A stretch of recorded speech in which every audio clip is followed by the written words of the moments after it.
Tijuana Taco. What up, Tijuana Taco?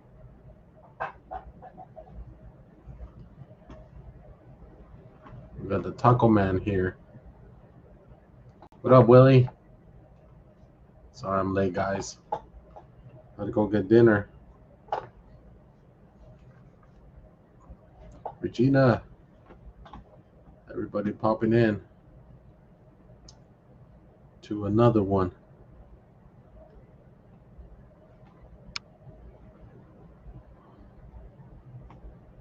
I got your gift today. My son and I love it. Thanks again. You got it, Tijuana Tacos?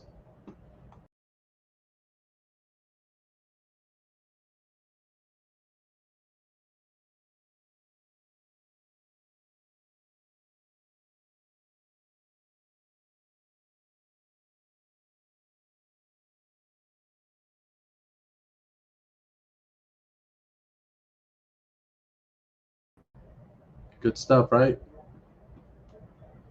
Angel's grandma, the best cooker desserts. We put it with our other WD collection. Let's go, Tijuana Tacos. Let's go. I got WWE collection too. I actually got a haircut too, guys. I needed one. See? I must need a haircut. Albert says hello. Say hello to Albert. Say hello to Albert. Freaking late, guys. Where's Baby Doll and Quiet Storm?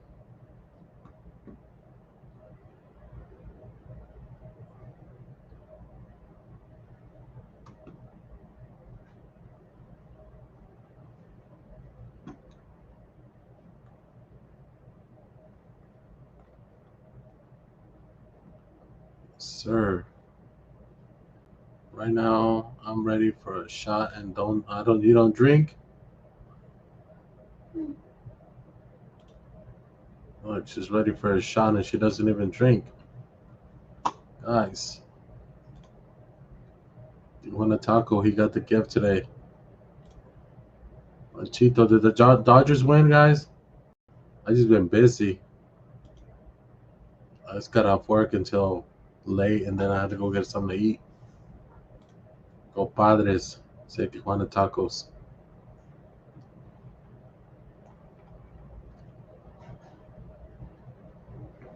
What do y'all think about UFC tomorrow? Who do you guys got? The weigh-in was today. I saw the weigh-in.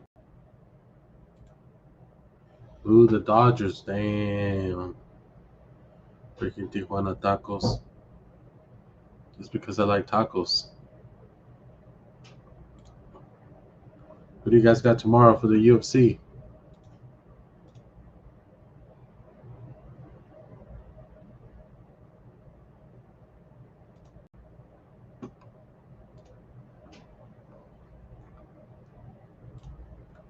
Chito, hello everybody, happy Friday. Happy Friday. Angels grandma, top of the 9, Dodgers 3-2 por las madres. Damn, freaking Dodgers, guys.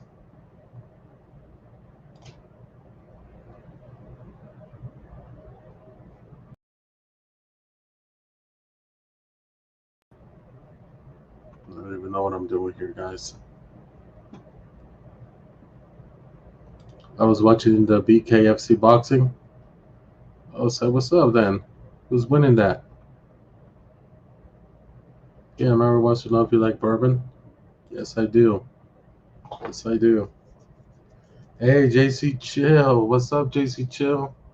Hope to see you soon in Vegas. JC Chill. The fight's getting near, guys. September 13. I got to message that guy tomorrow, JC, about those tickets. I forgot today. I actually told Gabby that I was going to email him. Text him. He said he had them ready. So he's had them ready for that fight, guys. Oh, there's Baby Doll, guys. There's the person I'm waiting for. El Paso in the house. Yeah, September 13. Let's go. That's right, JC. I'm excited for reals. It's going to be nice. For reals. I'm excited because I heard both of them are training pretty hard, and then it's gonna be at the Allegiant Stadium, so it's gonna be nice. The bare knuckle fighting champion. Oh, okay. That's cool, Willie. I gotta watch that. Hi, Gabby. We only need one more out, and it's win. So let's go, Dodgers. Let's go, Dodgers. Represent my tattoo. Tracy AC 21. Hello. I don't know quite somebody's going to do the talking. Why? What happened to your throat, baby doll? You still sick? Are we getting a sweet box? Well, I gotta talk to my guy, see what he has. Last time he got me those Pacquiao tickets, and they were hella. I didn't even pay more than what was it? I didn't even pay more than $600 for them. Yes, in the bag. Yes, Angels, Grandma, we got it. JC Chill says hello, everybody in the chat.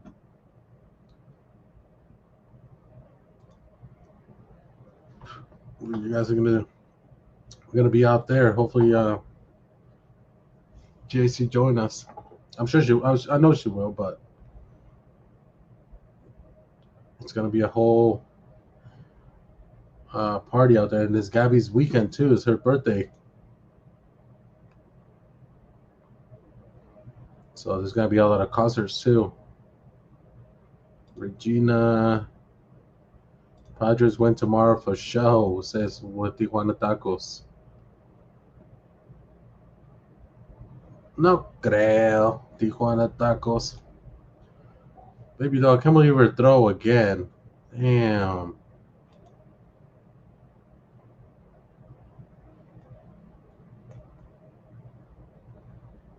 Sucks, guys.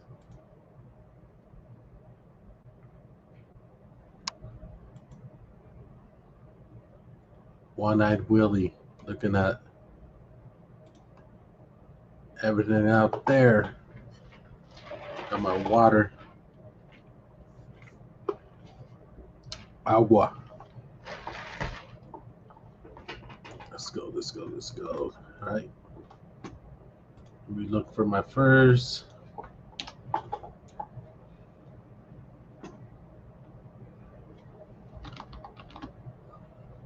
So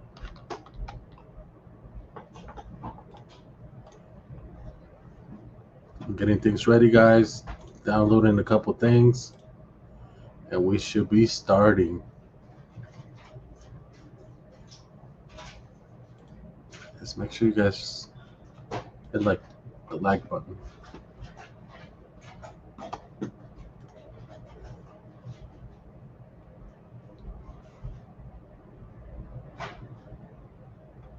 I'm downloading a few things, guys, and then we should be starting. I want to talk first of all about Gravity Hills in El Paso, Texas. Right, we start with something. We'll start with something light but interesting. Gravity Hills, El Paso, Texas. Hey, see, there's Cocostina. I got some stories from El Paso. Yeah, we're doing the scary stuff tonight, JC. I'll tap in, but it's not pretty. Damn, baby doll. I'm gonna drop the link here in about 2-3 minutes, baby doll. Give you time to warm up. Always and forever. Hello, always and forever. Oh my God, yes, Gravity Hill. Yes, Gravity Hill, guys. JC Chill. We missed JC Chill, right? We had a good time in Vegas last time. We went to go eat seafood. We went to La Mojarra Loca. It was spicy, though. It was spicy shrimp.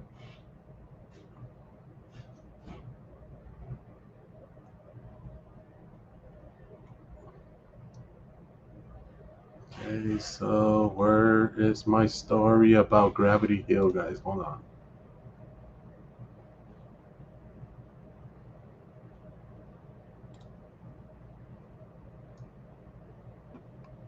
It's downloading. To my new boxing channel, right? Yeah, let's talk about it while this thing is downloading. The special report on Gravity Hill, El Paso. So that's where I'm gonna do my boxing channel, guys. Where I'm gonna be doing the stuff with Canelo and everything else, right? So subscribe to that channel.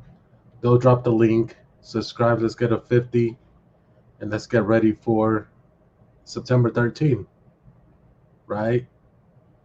That's where we're all the news conference, the weigh-in, what is the arrival, everything's gonna be at, right? Everything's gonna be there, and then obviously like gatherings, and stuff like that. We'll do it in this channel, like the PM and Gabby traveling, so that way we don't mix stuff, like have sports stuff here and then it's also traveling stuff. We'll keep it separately. I used to visit Gravity Hills a lot with my friend in high school. I'll tell my story later on.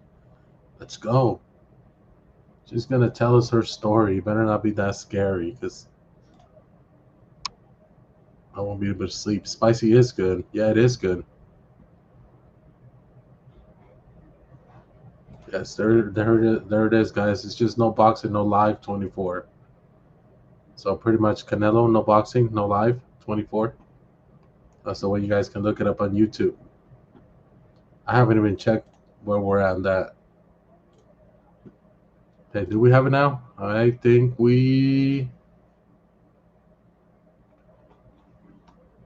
What's it doing that? Gravity Hill. Paso. All right.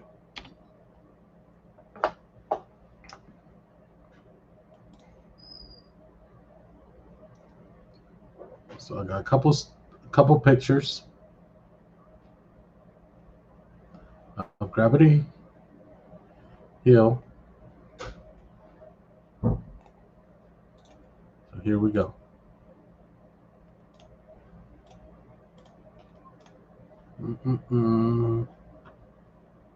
Coco, do you ever put powder on the hood of the car? There are some great people in this chat. I love it, right? Regina, there are always great people in the chat. Here we go. Oh, there's Quiet Storm. I'm about to drop the link, Quiet Storm and Baby Doll. Yes, Quiet Storm. With his whole Raiders outfit on. Imagine him sleeping like that right now with the whole Raiders outfit. Damn. I've been to the well house in San Diego. Wait, oh, that's where Romeo went, the Whaley house with my parents. And he was creeped out about that. Let me ask him. That's the article that Canelo may possibly be forced to retire due to age. Have you heard that? Is that correct? No, JC, but I did hear he might have 2 more fights in the contract. He had a newborn baby, I think last week, and he just wants to spend time with her family. So I think he has, after this, after Crawford, I think they're going to be doing, I think he's an unknown European guy, and then he might be doing Benavides. So I heard Benavides for sure will be his retiring fight. Hello, PM and Gabby chat. Hope everybody's having a great night. Edwin Alarcon. Edwin. I know how he will be during the sheets. I know. Here we go. Dropping the link. But for sure, JC, there's like a lot of things they're saying, though. A lot of things about Canelo. They also said that he owes money to the Mexican government, so not if the sheets are silver, right, Quiet Storm? That's for sure. Oh, is that the referral link? Hold on, guys. Hold on. No. That's my referral link. That's not what I want. I want This one.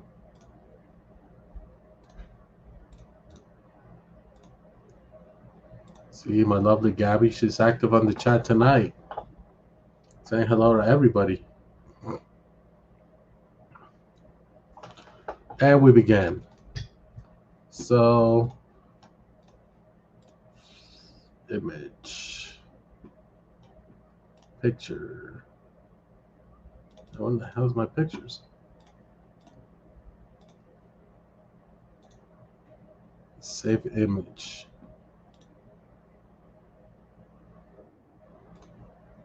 Just beep on me. Here we go.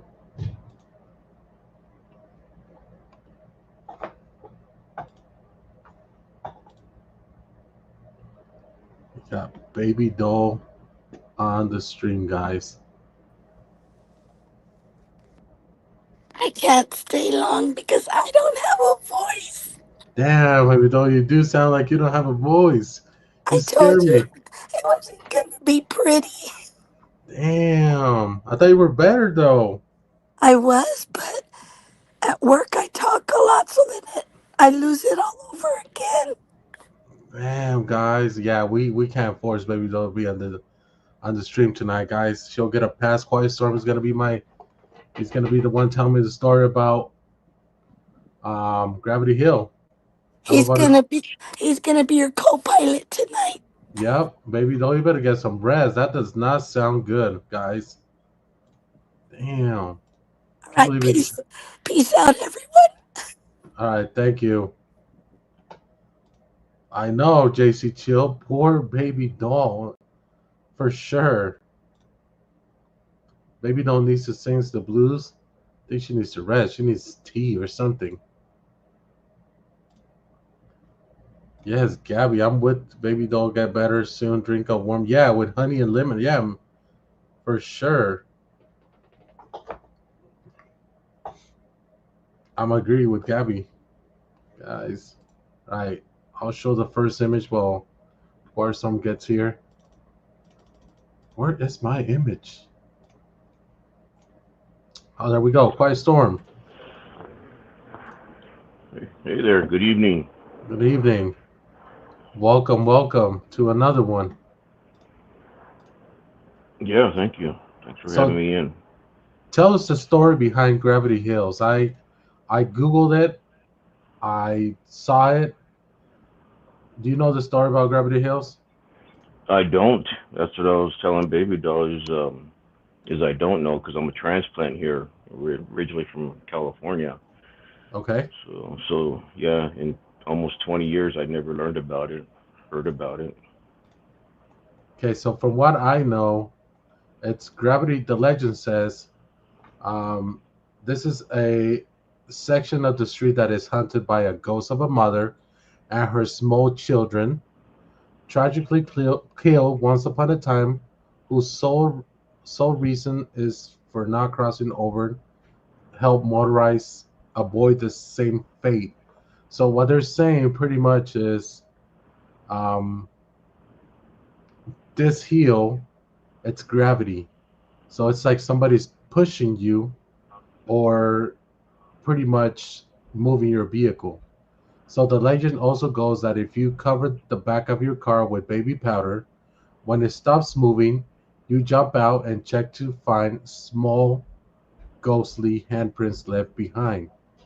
So more likely what you discover is the ghost of your palm prints from when you last closed the trunk. Gravity Hill, it's a good so Gravity Hills is that, guys. I kind of know the story, but there's two different versions of it. All right, Coco. Whenever you're ready, let me know. Regina, I know. Rest. How, so let me. This is off the topic, choir. So baby doll sounds really bad. Like, how does she get better? It's a medicine, tea, or how? How does she get better? That's a good question. Oh God, 20, 2022, 2021. She had this real bad cough. Uh, she she seen the doctor numerous times to where they referred her to the Mayo Clinic over there in Phoenix or Scottsdale rather, and and they had, I guess, linked it to this nodule in her throat, I want to say, and they treated it with medication, but every so often, I want to say it flares up. It seems like, and she gets this uh, sounds like bronchitis or loses her voice, and then she gets a bad cough too. So Okay. I mean, otherwise she's normal. I mean, she activities, daily activities, and what she does daily, functional wise, is normal. It's just she can't talk, which some people think I'm lucky for that, but I feel for her when she Right. goes through that because it comes unexpectedly. That's crazy. That's crazy. Well, I hope she gets better because obviously you don't want to be feeling like that.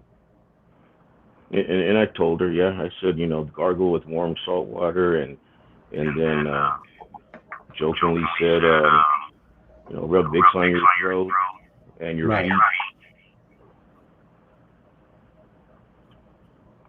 Are you able to hear me? Yeah, Coco. Yeah, 'cause I got Hi, a I'm I got an here. echo.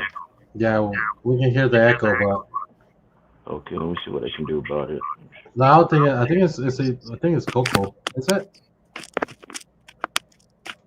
Can you guys hear me? Yeah, we can hear it, Coco. Okay. Let's go. What were you gonna say about Gravity Hills? Oh, yeah, I used to visit Gravity Hills a lot when in high school because that's what my friends wanted to do all the Okay. time. It's like it's on the west side of El Paso by Thunderbird and Mesa, Mm-hmm. and like you kind of have to go up a hill. But I would never drive. My friend would drive, and she would put on neutral, and the car would move by itself. Damn. And then I was like kind of skeptical because I was like, okay, well, no, yeah, look, it's a ghost moving the car. Look, I'm not. They're like, we're not moving the car. The car's moving by itself. And I was like, oh, okay. So we would go there a lot, many times. And then so one time me and my friends decided to park the car, and then they put like baby powder like on the back of the car of the bumper, Mm-hmm. and then they were showing me, look, you could see the handprints, the small handprints. They're those are the ghosts pushing the car, and I was real skeptical because I was like, well, what if it's someone else's handprints? Like, I didn't know what to think because I'm still young, and I'm like, okay, well, I guess it's haunted. A lot of people say it's haunted, but there's two versions of the stories. They said that a long time ago, a family died from a crash. Okay. So they say the ghosts want to like help push the cars, so I guess to bring you to safety. And then there was another story that a school bus with children died from a car crash, and they're the ones haunting Gravity Hills. So I don't know what to believe. Wow. That's crazy. I didn't. I know we have a Gravity Hills here in Utah by the Capitol, but nothing like that, right? That if you go down there and you put baby powder, you're gonna see handprints. Nothing like that. That sounds scary. I know I haven't been there a long time, but since I would go so many times with my friends, like younger, like it got old, kind of like, okay, like I already felt it, I already saw it, you know what I mean? But till this day, they say it's haunted. So like I don't know. I guess I'm gonna have to like maybe later drive through there again to see how I feel. Right. Hmm. I know you sent me a video, and this is pretty interesting. It's called Las Misiones Ciudad Juarez, right? I want Yeah. I want the chat to see this video. I downloaded it. I want them to see this video. It's in Spanish, guys, but it's creepy.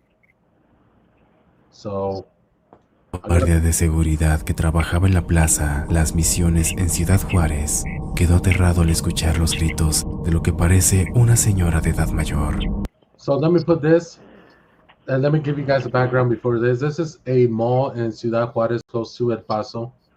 What is it, like 20 minutes maybe? What, 20, 30 minutes? Las Misiones, yeah, like it's because the thing is, in Juarez, there's poor areas and rich areas. Okay. Las Misiones, that's where the rich people live, and then Campestre, and then I haven't been to Las Misiones in a long time, but they say that you could only feel ghosts at night when like the mall's empty. Right. So only the employees that are late there, working there, or security are the only ones that feel the ghost. Right. So this video, it's already at nighttime. There's only a security guard pretty much recorded this, and there's nobody at the mall. The mall is closed. So let me play the video. Let me know if you guys hear it. Sin embargo, no había nadie en los pasillos de la plaza.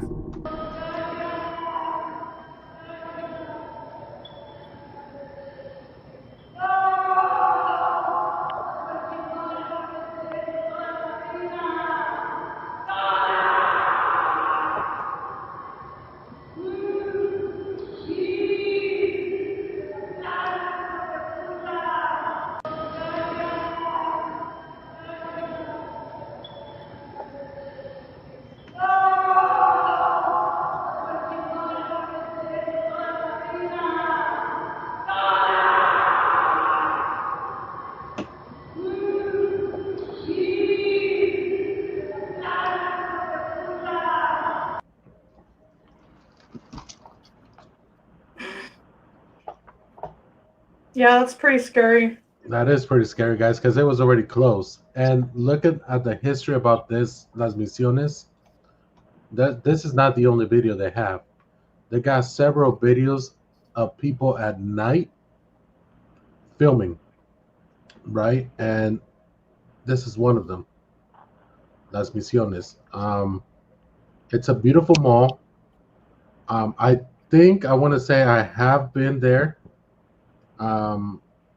one time, and I there's a Liverpool, and there's like a little arcade and like a little train.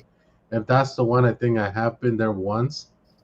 Like a little train that drives you around with like, I think I have. I might have a picture of it. So I don't you've know. been to Juarez? I have only once. Oh, okay. Only once. Yes, I've been to Juarez, but I've been more in the Tijuana border than Juarez. Oh, okay. But when I was looking at the video, there's this hotel that I stay across the street, which is the Holiday Inn Express. It's literally right across from it. So I think that's where I stayed with my mom when I was younger. If that's the place, I'm trying to think.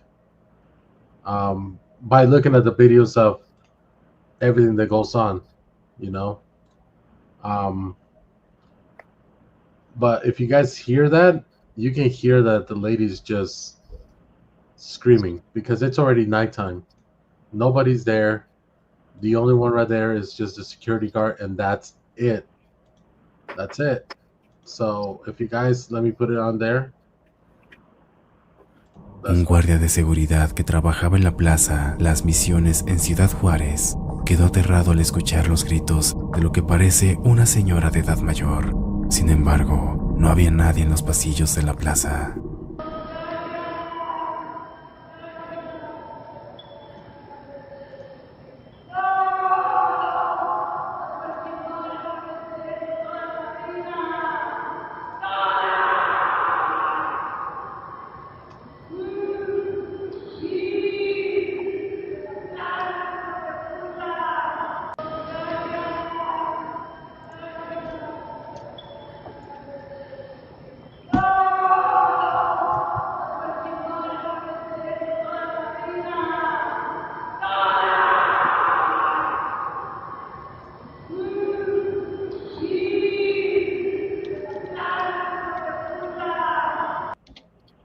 That's crazy. When I heard that, I was like, What do you It's think, Quiet because Storm? Oh, go ahead. sorry, I don't want to interrupt. No, you get it. I don't know the history of the Misiones Mall, why it's haunted, but they say that just a lot of violent events happened there before, and that some people were murdered, and the ghosts continue to haunt the mall. And I was And trying to find. So, the only story I found, it's that a couple years ago, there was a murder by a cartel in there. They went in there and they murdered, or they did like a shooting or something happened. Um, Jeepers is probably recording. I don't know. And that was the only thing I could find out, that there was a murder right there. They just went in there and they shot a couple people. that's true. I did hear of a murder, but I don't remember the year. It was in 2018. Oh yeah, yeah. It's because there was a lot of violence going on in Juarez, and then before we had a warning. I'm pretty sure Baby Doll remembers a warning for from people from El Paso, U.S. citizens, not to go to Juarez because two different cartels were fighting for territory. Yeah, yeah. It was really bad. Yeah, that's true. And 2006 was the last time I visited Juarez, and I haven't been back because of The of violence. well, that, and of course my work. It says we're restricted from going over there, and unless we get clearance briefings from work and whatnot. But no, I haven't been back because, yeah, I think, was it 1 year or 1 month, they had like 1,800 dead, somewhere around 2012, right when the big cartel the killings were, they were uprising, and it was pretty bad. Um, and my appearance, if you see me in public, people say, "Are you a cop?" And so it's probably Yeah, not a good idea. right, right. And so, yeah, I stayed away from there and really had no reason to go back and visit, and plus I hate lines, I hate crowds, and so I hate to wait, hate to wait in line to go over. Not to mention, especially on the weekend, oh my gosh, it's bad. That's crazy. Jeeper goes to Juarez because I have a brother that lives there. Well, Jeepers, Really, Jeepers? I didn't even know that.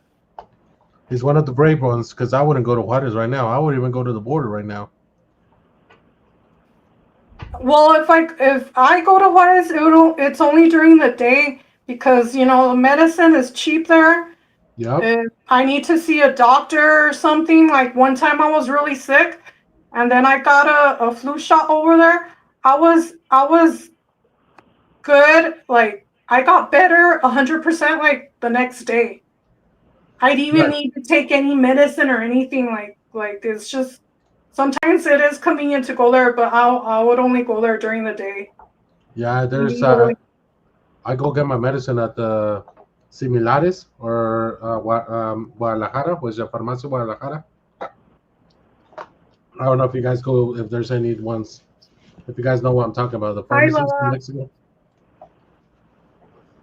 Yeah, no, they say medical and dental is top notch over there, and inexpensive, Oh very yeah, inexpensive, it is. It is. and very professional looking. And on the outside, it may look a little rough, but once you get inside, they got high tech stuff in their offices and stuff. Well, I got this video sent by someone. Um, this happened in Mexico. This video is from Mexico, and it's about La Llorona. So let's put it on the screen, guys. A la bestia, mira. No, no, mira. A la bestia. La madre. Ahí está la bestia, vos. Mira, ahí se ve. Mira, vos a ver qué es eso, vos. ¿Vos qué es eso? Mira, mira, ahí. ¿Vas a ver? A la bestia, mira, vos. Mi golo, mira vos, ay, feo se viene esa cosa. Mira, mira, ve. Uy, hasta mira, ya lo viste, ¿no? Mira vos.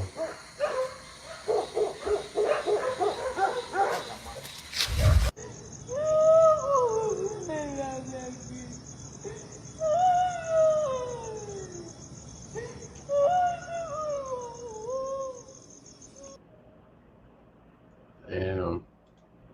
What do you guys think about that? Sounds like one of Club Clyde's songs, no? Right? Looks like somebody with the shit. I know, Panchito. That's what I was thinking, but I said I'll show it and I'll let my people make a decision. I think it was not real, right? I don't know. It's because I have to be there in order to see it and believe it.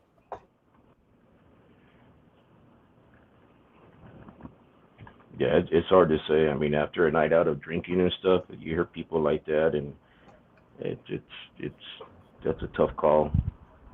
Unless it's me, and I know Baby Doll had this one time we went out, and there was a there was a I guess I was tore up. I drank this drink called C4.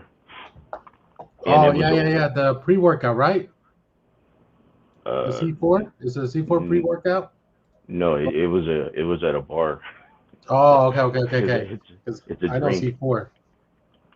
and it tore me up, and they carried me out, and there was a guy passed out on the sidewalk, and he was a soldier. I can tell by his haircut, and I think he was Caucasian, and they were carrying me to the car, and I said, apparently this is what I was told, is I was screaming, no, stop, pick him up. We don't leave no soldiers behind. So I kind of have flashbacks, but so you can hear me screaming that, I guess, or even where the house I bought originally here too.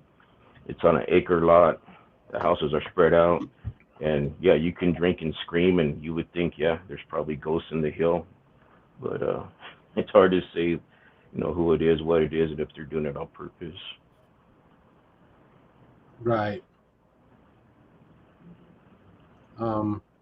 So I told him, right, when I saw the video, I told this person, like, hey, I don't think this video is real. And he's like, well, let me send you the other video, so people that are doubting it. I'm like, okay. So he sent another video. Here it is. Que no creen en la Llorona.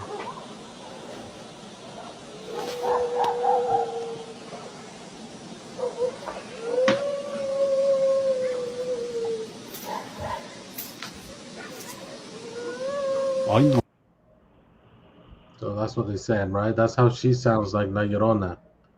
I never seen it. To me, I thought it was always a folk tale. So I think having a drone for all that distance ghost stuff will be disposed a lot of BS, right? Jeepers. I don't know, guys. I don't know. But this guy did tell me, right? He's like, oh, it's real. It's real.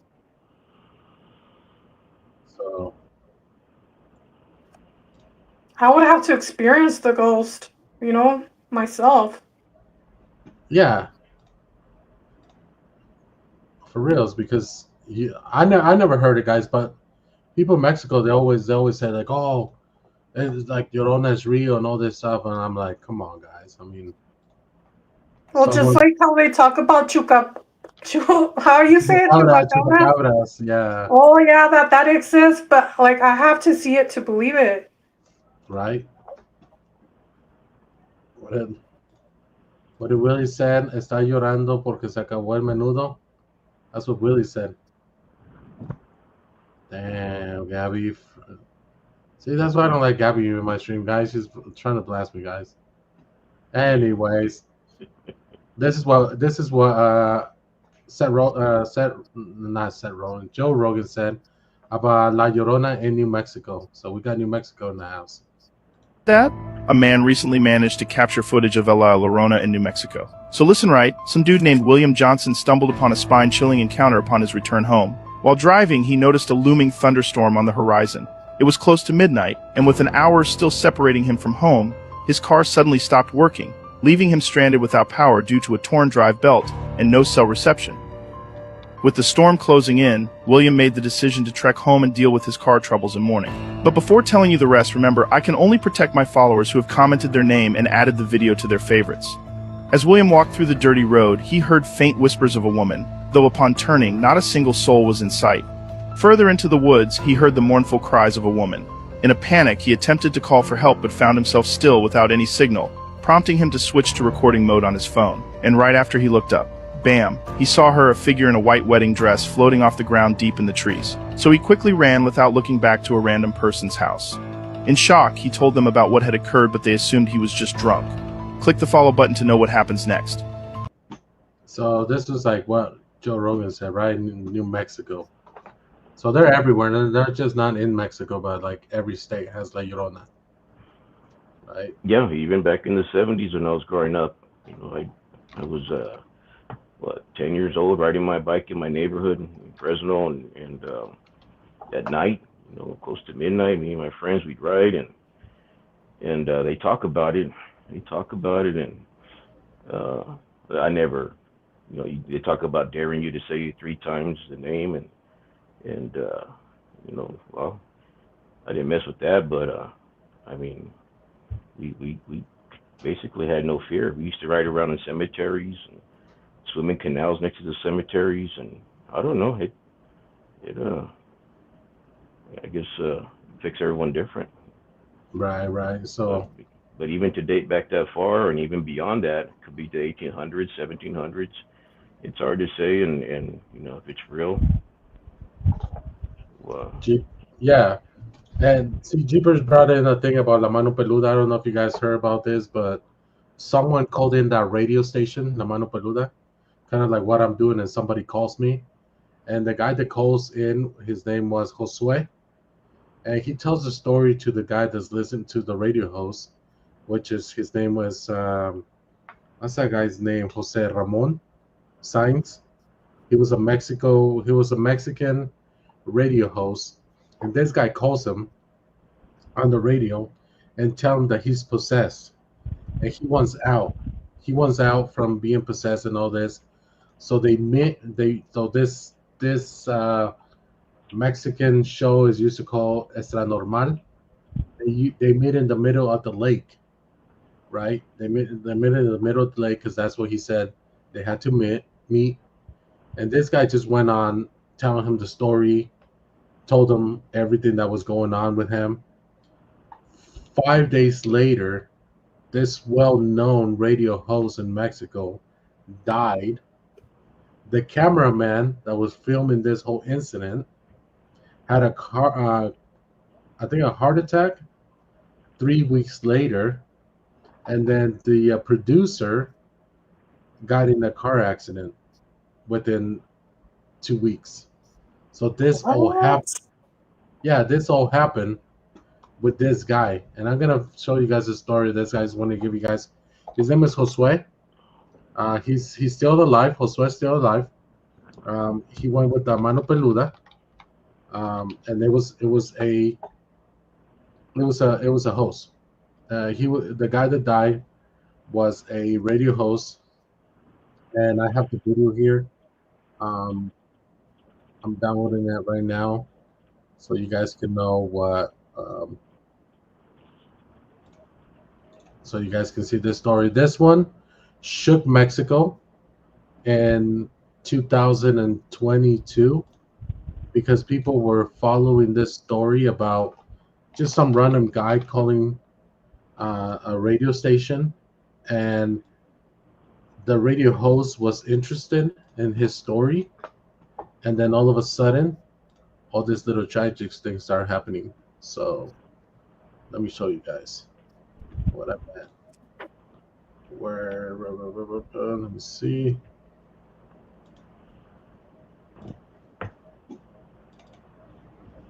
All right. Let me show you guys. There were podcasts, there was La Mano Peluda. And this is a strange case of Josue Velázquez and the mysterious death of Juan Ramón Sanz. La Mano Peluda was a Mexican radio show with a cult-like following that ran from 1995 to 2018.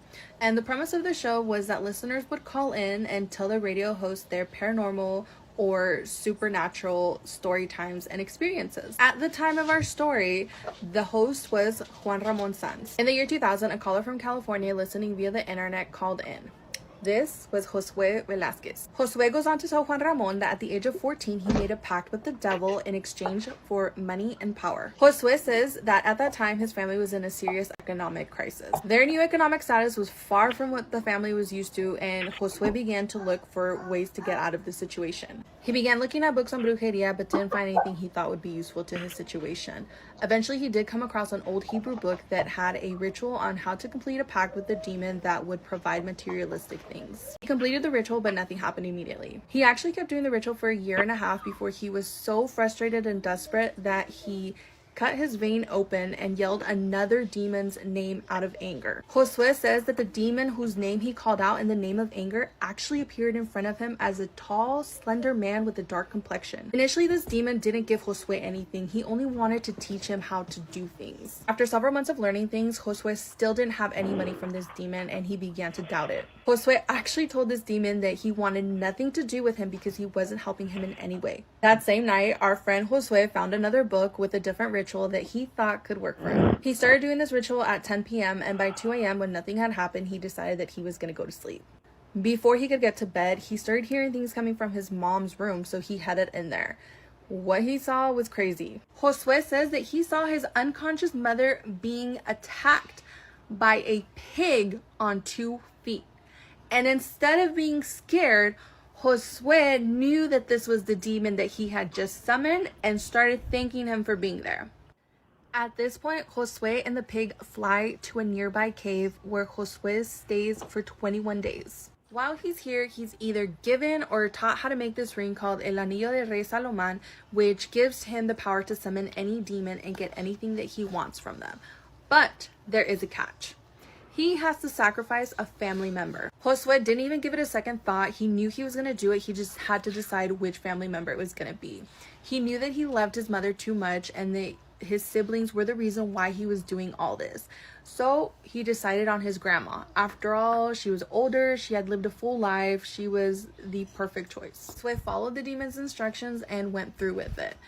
It was a very violent act, but somehow when the body was found, it was deemed natural. There were no marks on her. There was nothing. In the beginning, Josue's riches were not given to him immediately in the form of money. Josue began to study microbiology in Mexico and graduated after 6 months. Now, normally this is a career path that takes 8 years to complete. Josue says this was possible because of the ring.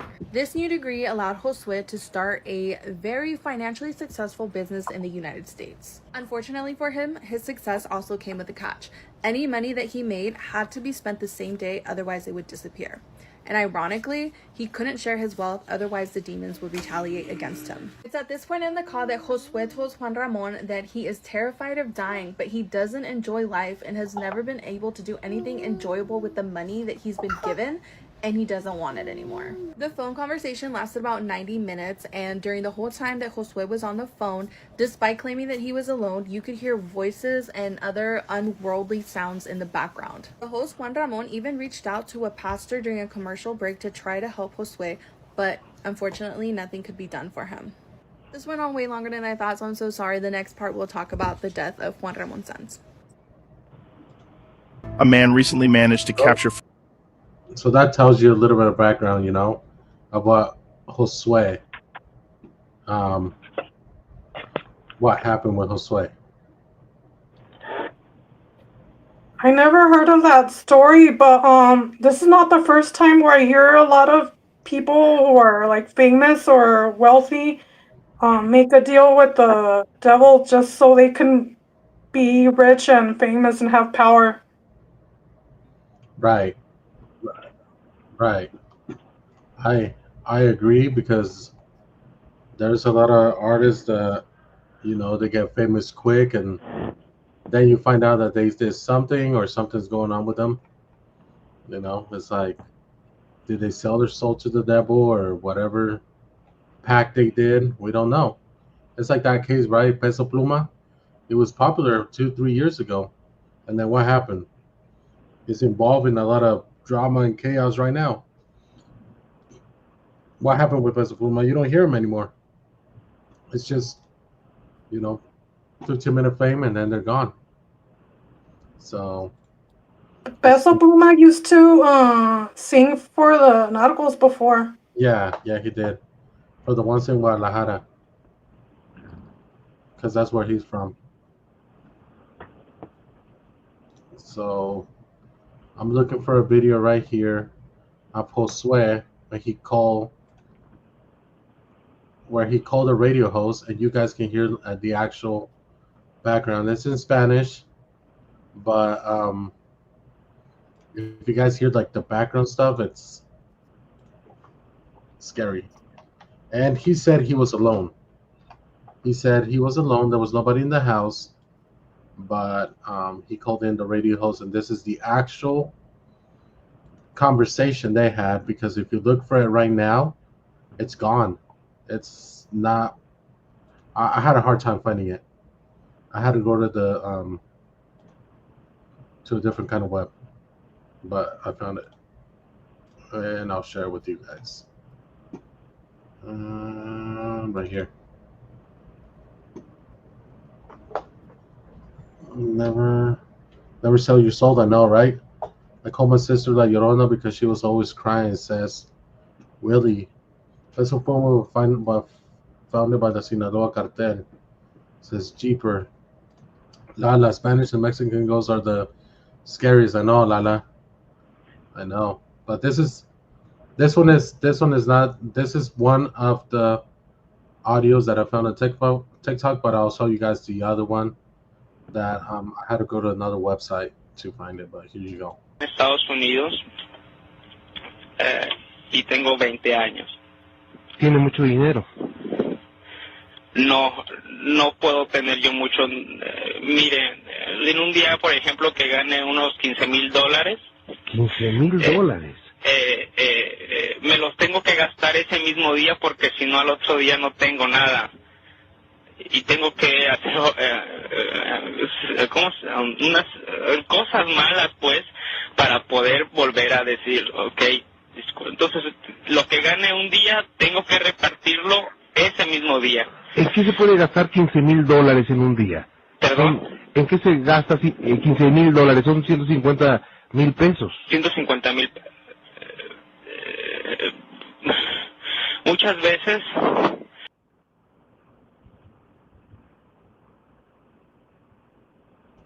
The people that don't talk Spanish, he's pretty much saying right here that he has to spend his money in a day, $15,000. Otherwise, something bad is going to happen to him. So they're asking him, what can you spend in one day with $15,000? I mean, that's a lot of money, guys. Otherwise, he said he'll lose it. And this is the pact that he did with with this person. And then you guys are going to start hearing someone in the background. When I heard the video, I thought it was somebody in the background. You guys are going to hear someone older. But then he also tells that he had to sacrifice his mom to be able to do this. And you can hear in the background like a weird noise. You guys are going to hear it. Here we go. Voy a los malls, al shopping center, ¿dónde hay tiendas para comprar? Al centro comercial. Ajá, por ejemplo, si me cuesta un anillo $4,000, pago $10,000 por él. Cosas así. Eso, señor, eso que usted me dice que cómo me puedo gastar ese dinero, me hace sufrir mucho porque es un tormento no saber en qué, porque no lo puedo tirar, porque no puedo quemar ese dinero que recibo. ¿No lo puede regalar tampoco? Y tampoco lo puedo regalar. No, sí, o sea, yo sé que sí lo puedo dar. Oye, sabes que te hace falta, pero no lo hago porque tengo indicaciones de que si ese dinero, por ejemplo, llegase fíjese, con ese dinero no se puede dar ni limosna, Sí. ni ayuda. Entonces, si yo lo hago con el sentimiento de ayudar, no sirve porque a mí me va mal. Porque pasan cosas muy feas contra mí. Les platicaré el martes pasado, señor. Sí. Estábamos realizando unos tratos para la compra de un predio, unos acres aquí en California. Y yo vi a un señor, uno de los trabajadores de una empresa de construcción que estaban ahí arreglando el terreno, diciendo que tenía muchos problemas. Yo pues sentí la necesidad de ayudarle y le di dinero. Cuando llegué a la casa, señor, inmediatamente me atacó una mujer. Esta era una mujer. So he pretty much saying right here that he gave some of the money to a construction worker that was struggling financially, and as soon as he got home, he was attacked by a woman. Because remember, guys, he was not supposed to give it away. You're not supposed to give it away, and I think it's one of the things that that they tell you in a religion, right? Because we have Santeria, we have what's the other one that they tell you not to give money if one of their saints tells you not to give you the money, otherwise you're gonna get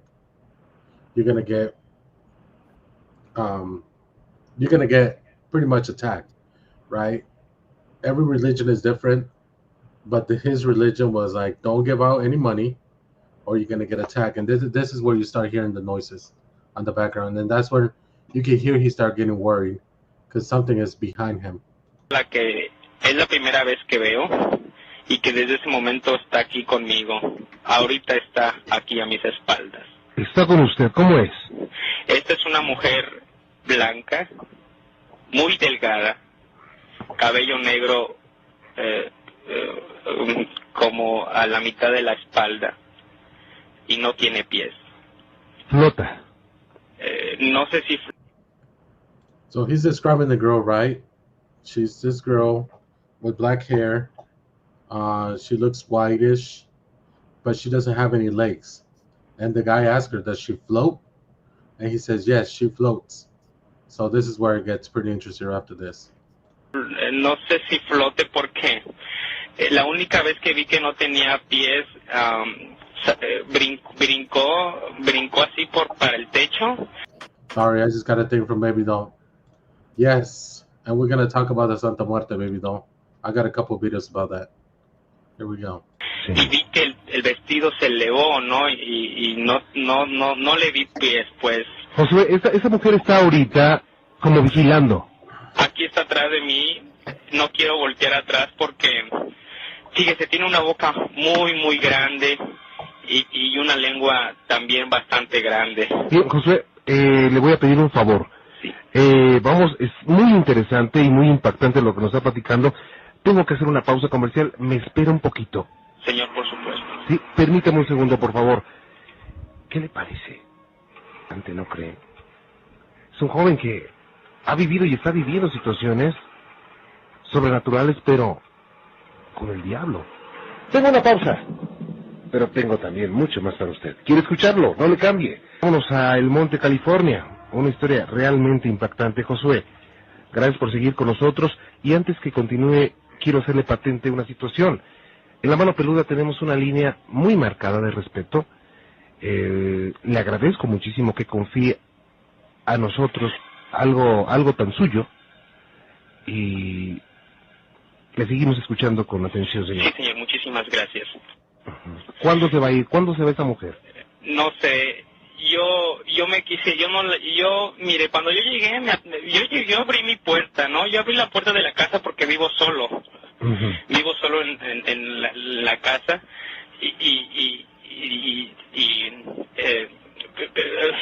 permíteme, deje prendo un cirio porque me está molestando mucho, señor. Claro, ¿qué le está haciendo? Okay, permítame. So this is where we start hearing that right here.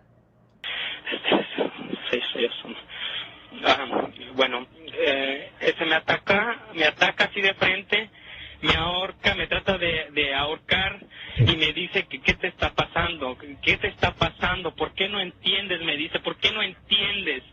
Yo le dije, pero ¿qué te pasa? O sea, es algo a mí tan común, señor, yo ver este tipo de escenas, que es por eso que me refiero así con esas palabras y se los narro de esa misma forma. ¿Está atrás de usted esa mujer todavía? No, está sentada al frente de mí. Le explicaré qué estamos haciendo en este momento. Sí. Bueno, en este momento ya se separó. Sí. Se fue hacia lo que es bueno, es un pasillo ahí que camina unos 20 metros y llega a una recámara. No sé dónde vaya. Esta persona, le digo, me hace, oh por Dios. Es que hace muchas cosas y estoy un poco alterado. Fíjese que eso me está pasando algo muy raro, señor. Sí. He presenciado cosas y he visto cosas de las que no me he atemorizado. Sí. Y sin embargo, en ese momento que estoy platicando con ustedes, Sí. y está esta persona aquí, es una sensación verdaderamente como nunca lo había sentido. Sí. Tranquilo. Escucho que me está gritando. Yo tengo otro nombre que no les daré en esta ocasión. Claro. Un nombre real, se están escuchando, por ejemplo, muchos ruidos ahorita. Eso es común, eso no me espanta. Lo que me espanta es lo que trae en la mano. ¿Qué trae en la mano? No, espérate. Por Dios, soy más Dios.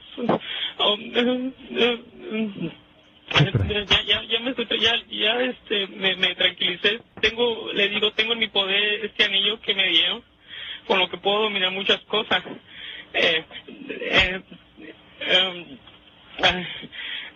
Trae en la mano es un símbolo, no sé cómo se llama, pero les explicaré cómo es. Es una punta como si fuese de flecha, que trae como si fuese una cruz cristiana invertida, y en el puño trae un ojo de cristal o algo así. Yo sé que eso es muy malo porque a mí me dijeron que cuando yo viera eso me iba a morir.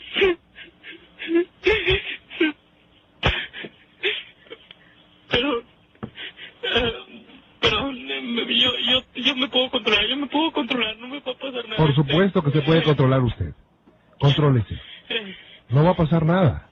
No está pasando nada. Mire, señor, no sé si lo que le voy a decir parezca contradictorio o parezca absurdo, pero soy muy creyente en Dios. Pues fue la Biblia precisamente la que inculcó mucho en mí la posibilidad de eso, porque cuando yo leía que la existencia de algún ser maligno y de todo eso, decía, bueno, si la Biblia habla sobre que existe, entonces sí ha de existir el demonio, entonces sí habrá quien me pueda ayudar. Por supuesto. Yo me dirijo a santos de la religión que persigo. Sí. Y forma una revolución, una guerra, porque ¿Qué pasó? Tranquilo. ¿Qué está pasando?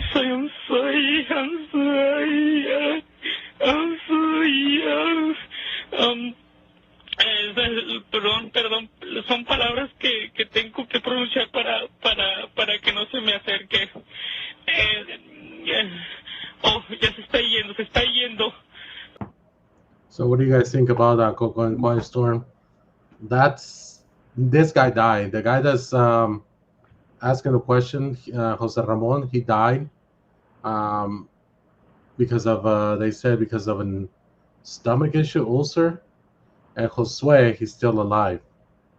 So this was in Mexico. This is happened in Mexico. And everybody was creeped out. CMO, sorry before. So to answer CMO's question, does he think he's seen a ghost? He's sold to the devil, right? So the story is saying that he had to sell it because his family was so poor that now that he sees things and they don't leave him alone. He has this ring. I think Lala said earlier, it's a devil's ring because he sold his soul. So now they don't leave him. Um, so I'll show you guys a picture of him, Josue y Jose Ramon Signs. And this story even went up to the what do you call it? To the Pope, like Catholics church, because it was so bad. But let me show you guys the picture of them, and that's who it was. So the guy on the left is the one that died. The one on the right, that's his current picture right now, what he looks like right now. So what do you guys think about that? Yeah, I mean, it might be true because it's like they just, a lot of people want money fast and they want success and everything. And if they don't find it with God, they're gonna find it with you know who. Right. And I think Baby Doll brought out a good thing right now, Baby Doll. And actually today, August 15, because it's August 15, es el Día de la Santa Muerte today. Really? Yes. Right I now, didn't even know that. I didn't even know, but it says right here, August 15 is the day of la Santa Muerte. So, feliz cumpleaños. So, let me show you what people are uploading right now because they're they really, they really, really, they believe in la Santa Muerte. So it says 15 de agosto, which is August 15. Happy birthday, my Santa Muerte. Thank you for por tu poder, gracias por thank you for your protection, thank you for your love, and thank you for the good and the bad. Blessings, bless my way and my family. Amen. So if you guys go on TikTok, you guys can see that. And the thing that I saw, it's um this thing where they buried a little statue of La Santa Muerte. I don't know much about La Santa Muerte. I seriously don't mess with them because just by looking, I mean, who's gonna mess with the dead? I don't think nobody wants to mess with the dead. But this thing is creepy as hell. I'll show you guys. But this video is they're actually bury the Santa Muerte.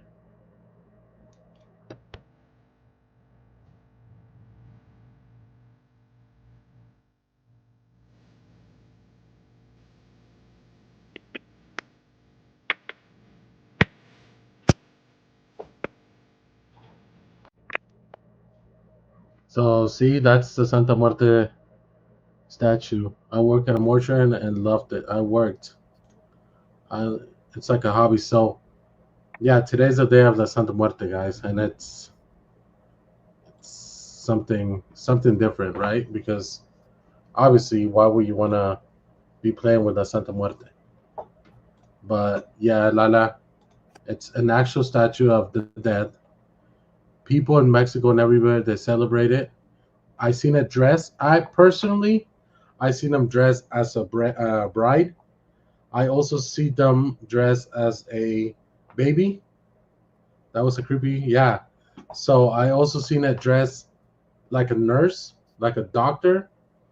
And when I went to LA, it was weird that I saw the Santa Muerte dressed as a what do you want to call it? Like a mom. And when you ask the people why, it has a meaning.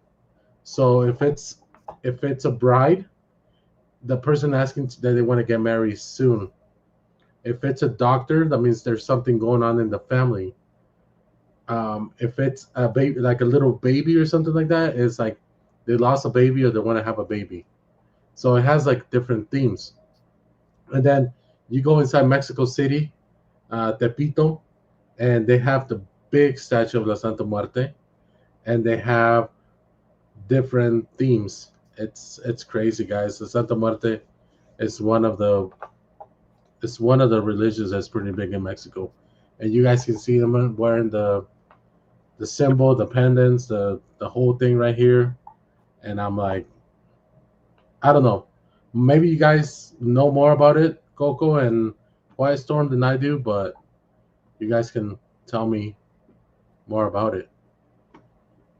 Well, the cartels and the organized crime, that's their saint.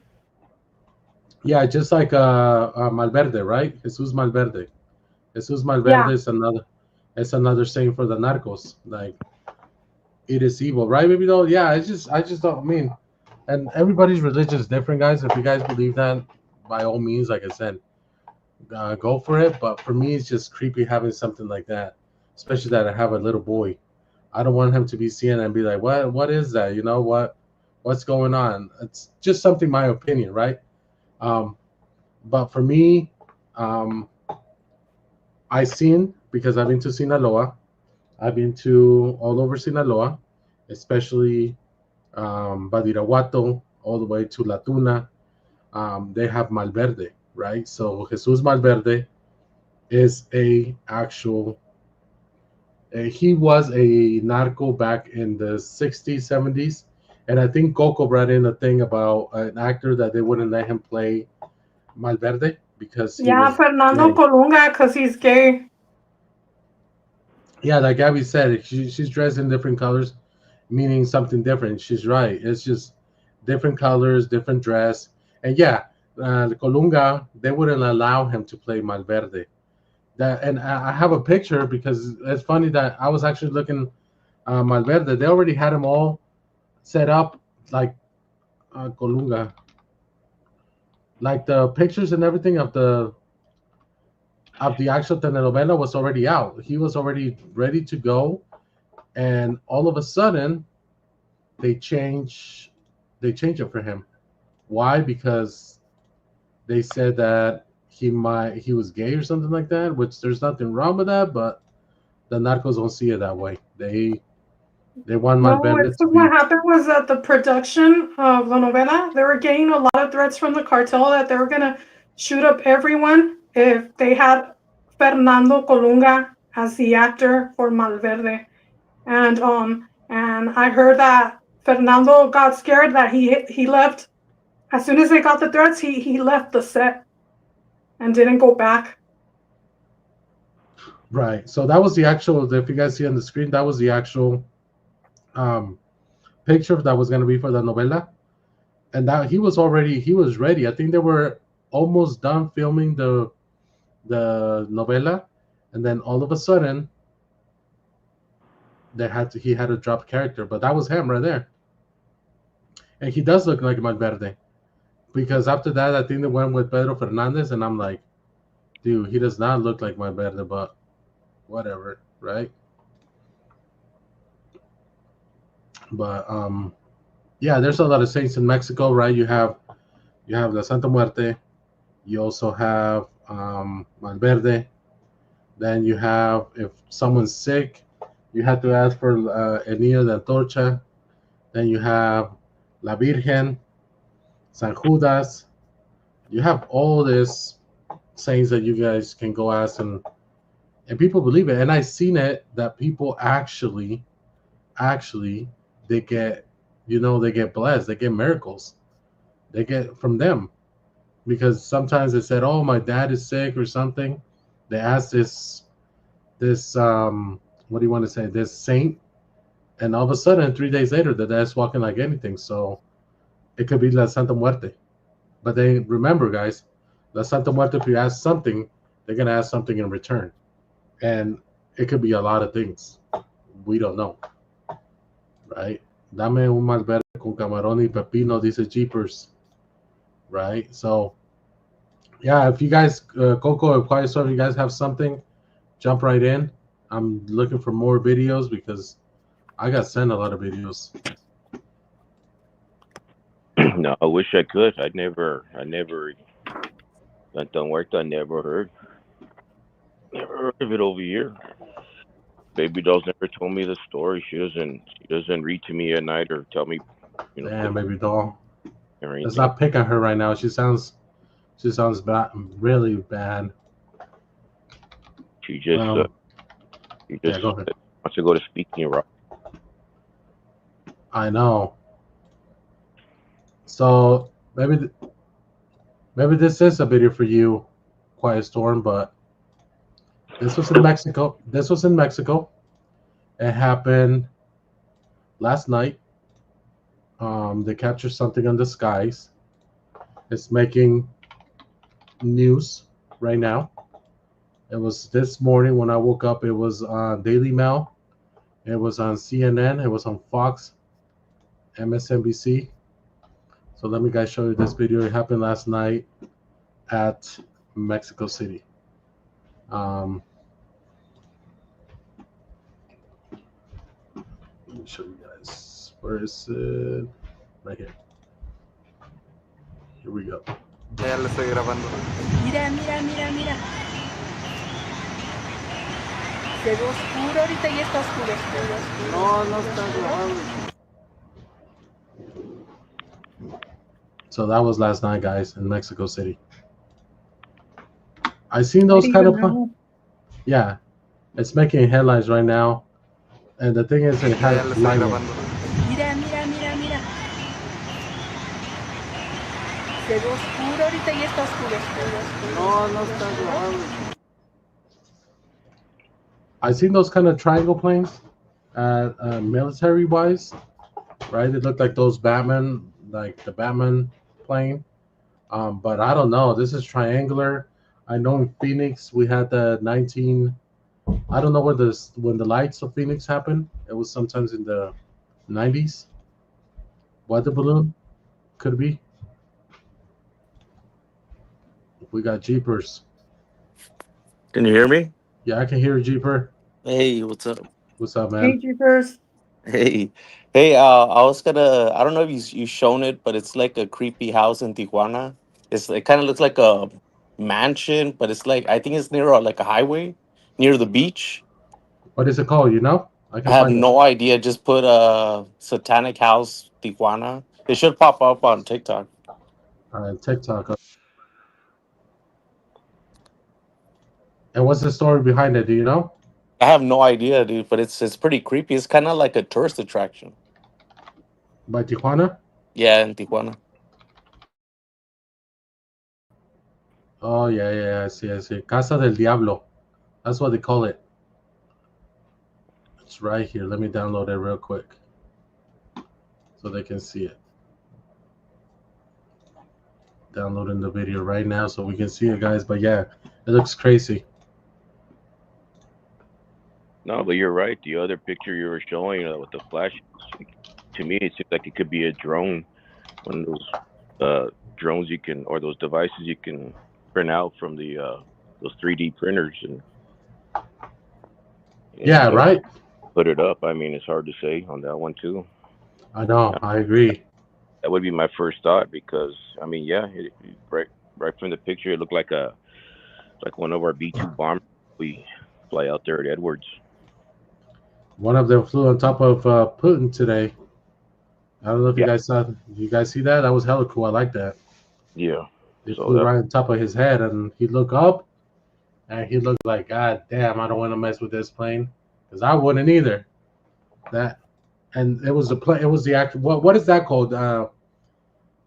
Quiet Storm. That plane that was in the middle, or that looks. That might have been a B-2. B-2. Okay, so it was a B-2, and then it had like little B-2s on the side. It was a total of 7. So like a B-2 in the middle, and then like 2 or 3 on the side. The F-35s, I think. F-35, and all he did, and I know what's his name did it on Trump did it on purpose, to show him, like, you know what you're messing with, because he looked up and he's like, oh, okay, they're loud. But here is the house that Jupiter was talking about. It's called La Casa del Diablo, the House of the Devil. Acompáñame a visitar el Castillo del Diablo. Esta Sorry, guys. se encuentra ubicada en el municipio de Ensenada, en Baja California. Su construcción se realizó en el año 2013 y desde entonces ha causado un gran asombro en las personas que pasan por él debido a su particular arquitectura. La gente comenzó a especular que se trataba de una obra realizada por una secta satánica que buscaba reclutar nuevos miembros en Baja California, lo cual por supuesto era totalmente falso. Su dueño es un millonario estadounidense llamado Tony Wells, que es fanático de lo oscuro y lo gótico, y eligió a México para su construcción ya que en su nación le impedían erigir algo tan extravagante. Y es apodado por los lugareños como el vampiro de Rosarito. Su dueño explica que le gusta pensar que su hogar es como un recinto que acumula todas las energías, buenas y perversas, de todas las corrientes espirituales del mundo. Y por si te lo preguntas, su construcción tuvo un costo aproximadamente de $2 millones. Y como dato curioso, dentro de las recámaras hay una cama que perteneció al rey del rock Elvis Presley, la cual el dueño adquirió en una subasta. Actualmente, el castillo puede ser visitado como locación de fotografías y contenido audiovisual, pero lamentablemente no está abierto al público. There you go, Jeepers.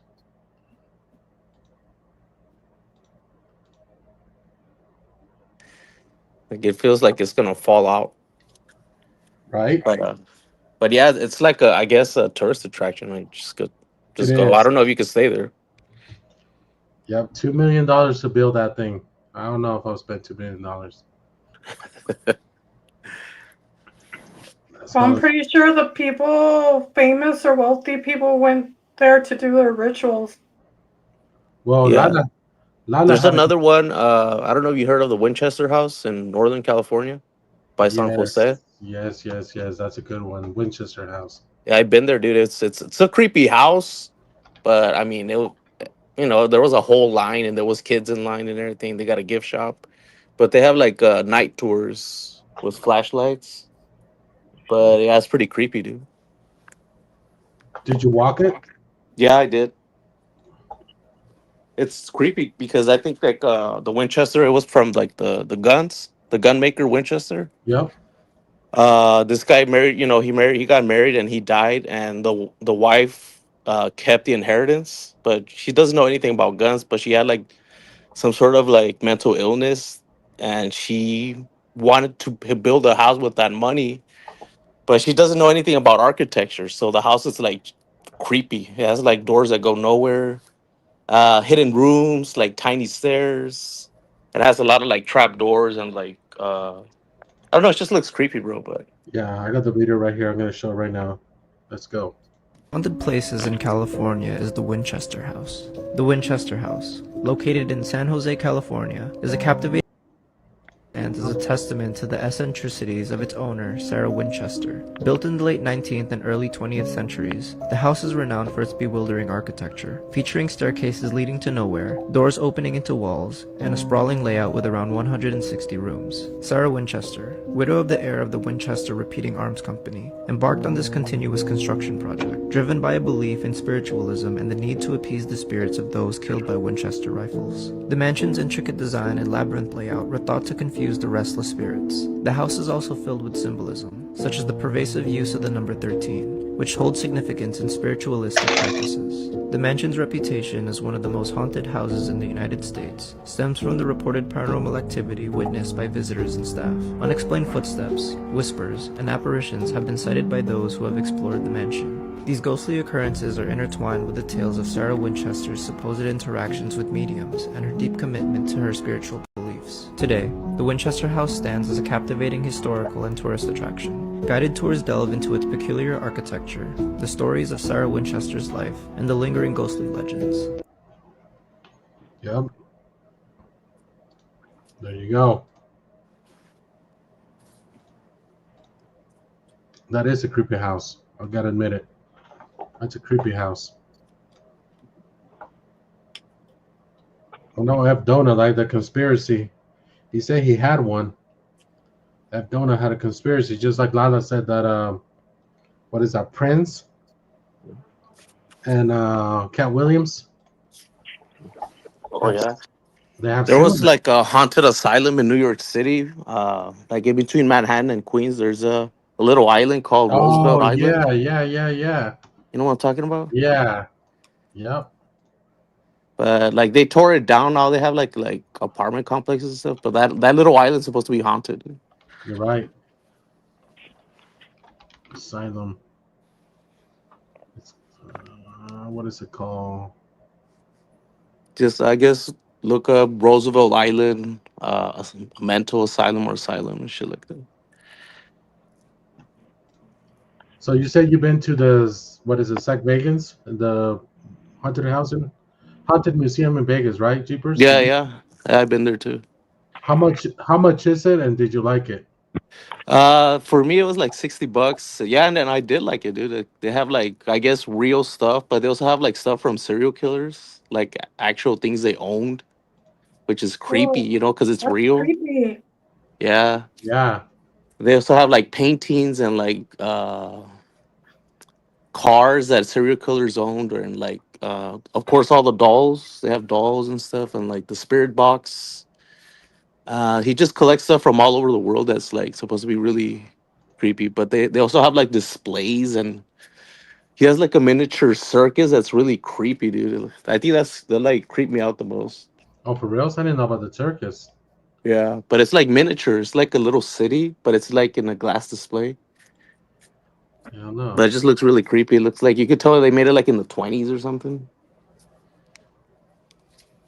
But yeah, it's a cool place. They also have like a basement for like hauntings, but that's like a midnight tour where you just like go down there with a flashlight. Right. Yeah, I didn't do that because I went during the day, but it's a cool experience if you're into that stuff. One lady did run out because she's like, I can't take it. She got all scared and stuff, but that's it. that's it, man. But yeah, it's cool, man. It's like I heard they make you sign a waiver. yeah, they make you sign a waiver, and like, man, be ready to be standing up for at least 2 hours because it's long, dude. They got a lot of shit. That's right, Risa. Remember, Team PM. I'm losing right now, guys. But yeah, that's hella cool though. I want to do it, but I'm like, I don't know. You should do it, dude. You should do it. You'll be impressed with the collection he has, and like he plays a little video of the explanation of what you're looking at. Did you see the Devil's Chair? The one that was a Post Malone or somebody sat on it? It had back paint. Yeah. Was that Post Malone? I think it was Post Malone. Yeah, he shows a video of Post Malone going in there. Yeah, that's the one. It's creepy. Yeah, they got a lot of creepy stuff, dude. It's definitely worth it if you're into like paranormal stuff and creepy stuff. Hey, I know where I want to go though. That new Universal thing that opened up in Vegas. Oh yeah, I'll probably. Are you gonna go? What happened to Jeepers? Did we lose him? Didn't they say somebody died in the last couple of weeks going through that? Annabelle. The Annabelle doll? Is that the one you're talking about, Firestorm? No, that some guy went through there. Oh shit! Through the new attraction and I was a little scared. The new attraction in Vegas. Yeah, I did not know that. It's the universal attraction, right? Yeah. Yeah.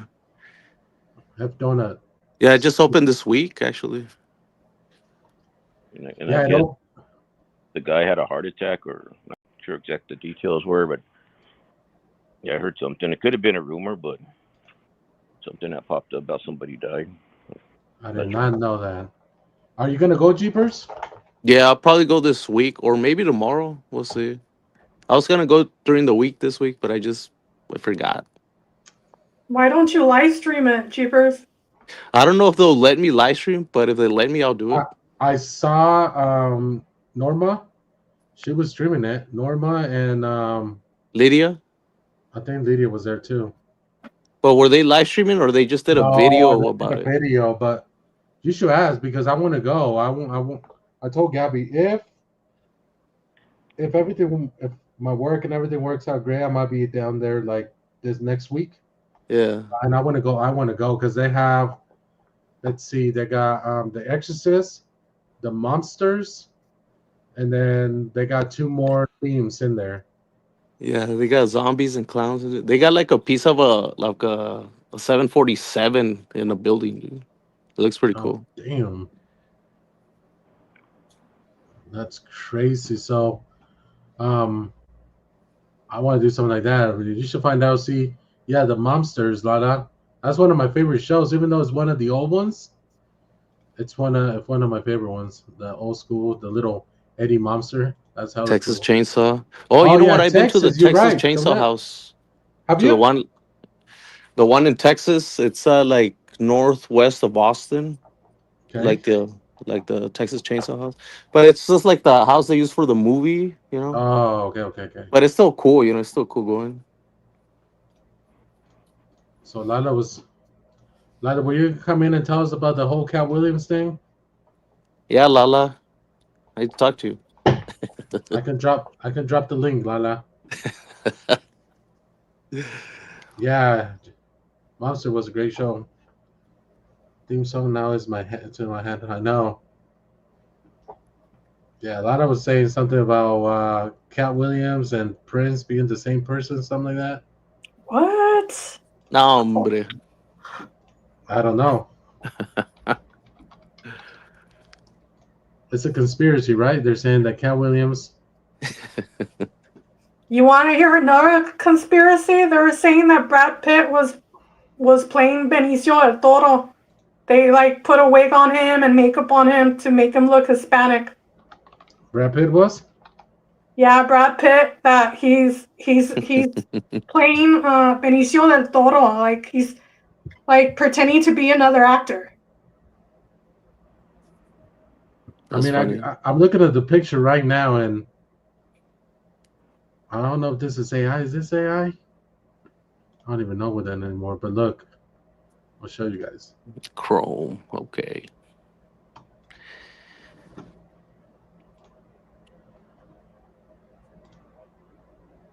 Is that it? Right there.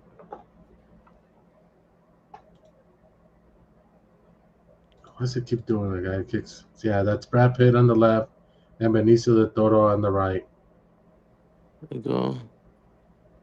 But you don't know. It could be AI. Yeah, it looks very AI. It looks too polished. Yep. Dude, there's so much AI everywhere, dude. It's crazy. Oh, there is, but the whole Cat Williams and Prince. I don't believe that. And then I think it was F Donut, the one that said F Donut was the one that said Michael Jackson. Do you guys believe Michael Jackson is still alive? Quiet Storm. Salute.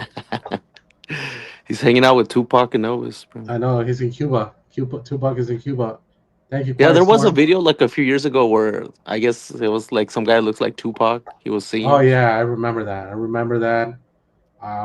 Michael Jackson, they put a picture or like when he was in the ambulance, and Yeah.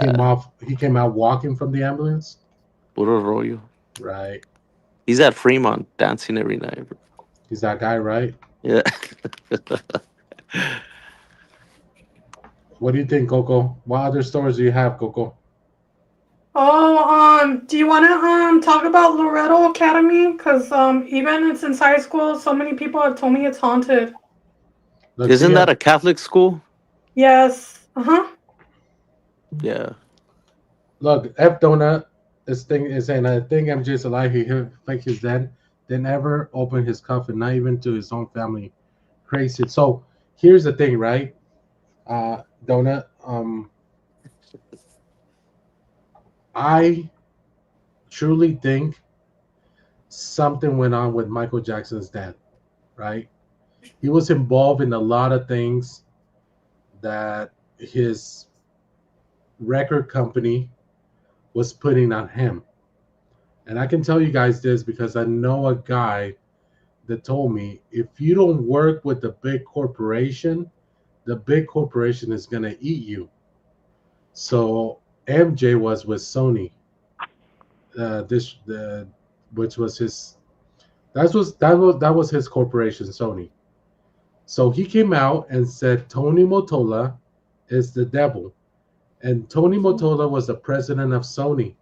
I remember that when he said that, I thought he was crazy, but he was right. right? So the guy from Sony and the guy from Paramount. The guy from Paramount was from Salt Lake City. The guy who started Sony was from St. George, Utah. So this guy, actually, one of the founders said, he told me, he looked me in the eyes and said, if you don't work with the corporation, sir, the corporation is going to eat you. And I said, what do you mean by that? He said, you obey the rules or the rules are going to break you. I said, not a problem. Say less, right? I'm like, not even going to cost anything. So then I heard when Michael Jackson said that Tony Motola is the devil, and he was going to do his This Is It tour.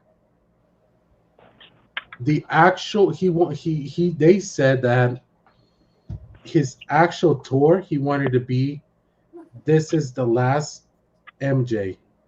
That was the name that he wanted to use, but Sony said This Is It.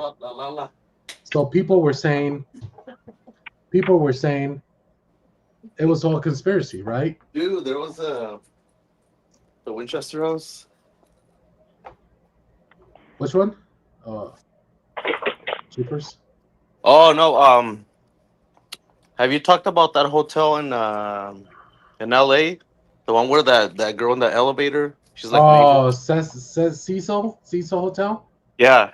Yeah, I have a video about that. I actually have it right here. But to finish with the whole MJ thing is, after all that happened, guys, that's when the whole allegation happened about underage kids having something to do with Michael Jackson, right? And since then, Michael Jackson's stock went like this. He went down. So, yes, F Donuts, I do think something did happen. Whether he faked his death to get away from all this, he could have. He could have faked it so he didn't have to be involved in this whole corruption. Because believe me, if I was involved in that sort of stuff, I would have been like Juan Gabriel, right? Everybody knows Juan Gabriel from Mexico, that they say he's faked his death because he owes so much money. And same thing that happened. They never show his body. They buried him the next day, supposedly, and a lot of things happened. But yeah, Donut, that's one of the craziest theories I heard. And I'm sure Coco heard about that too when he said Tony Motola is the devil. Yeah, I heard too that like a lot of music entertainers, they get unalive because like the music companies get richer once the singer passes away, and then they have more control of their songs. Right. And here's the thing. The other thing that actually Jeepers just come out with is actually, do you think the fatal overdose of propofol and drugs? I don't think so, JC Chill, because there's also a conversation of him saying that if he died, and this was an actual phone call, it was because they did something to him. So that's what I'm saying. There's a lot of things involved. Look at what happened with Lamar Odom, right? Great basketball player. I saw his documentary on Netflix. TMC came out with it. It's like, how do you become one of the most wealthiest guys in the world, and all of a sudden, these things happen to you? Look what happened to Kobe. I love Kobe. I have everything Kobe. And there's a theory saying that he was gonna testify against this company that was using his name, and they were selling pills to kids, and he was going to testify against them. And then a week before everything happened, he got in a car accident. Not car accident, a helicopter accident. So yeah, I heard about that. Oh shoot, Richard Martinez, he was at the Dodger Stadium. Let's go, Richard. He was I've been hearing you all the way from the Dodgers. Let's go. I want to go to the Dodger Stadium. I'll be there soon, I hope. I hope I wanna go. I wanna go see the Dodgers, guys, this year. But I gotta make a quick stop, maybe in Vegas. But it's hella hot. You sent some, Teresa? All right, I'll check right now. Kobe was going to testify. Yeah, so maybe Lada has a story.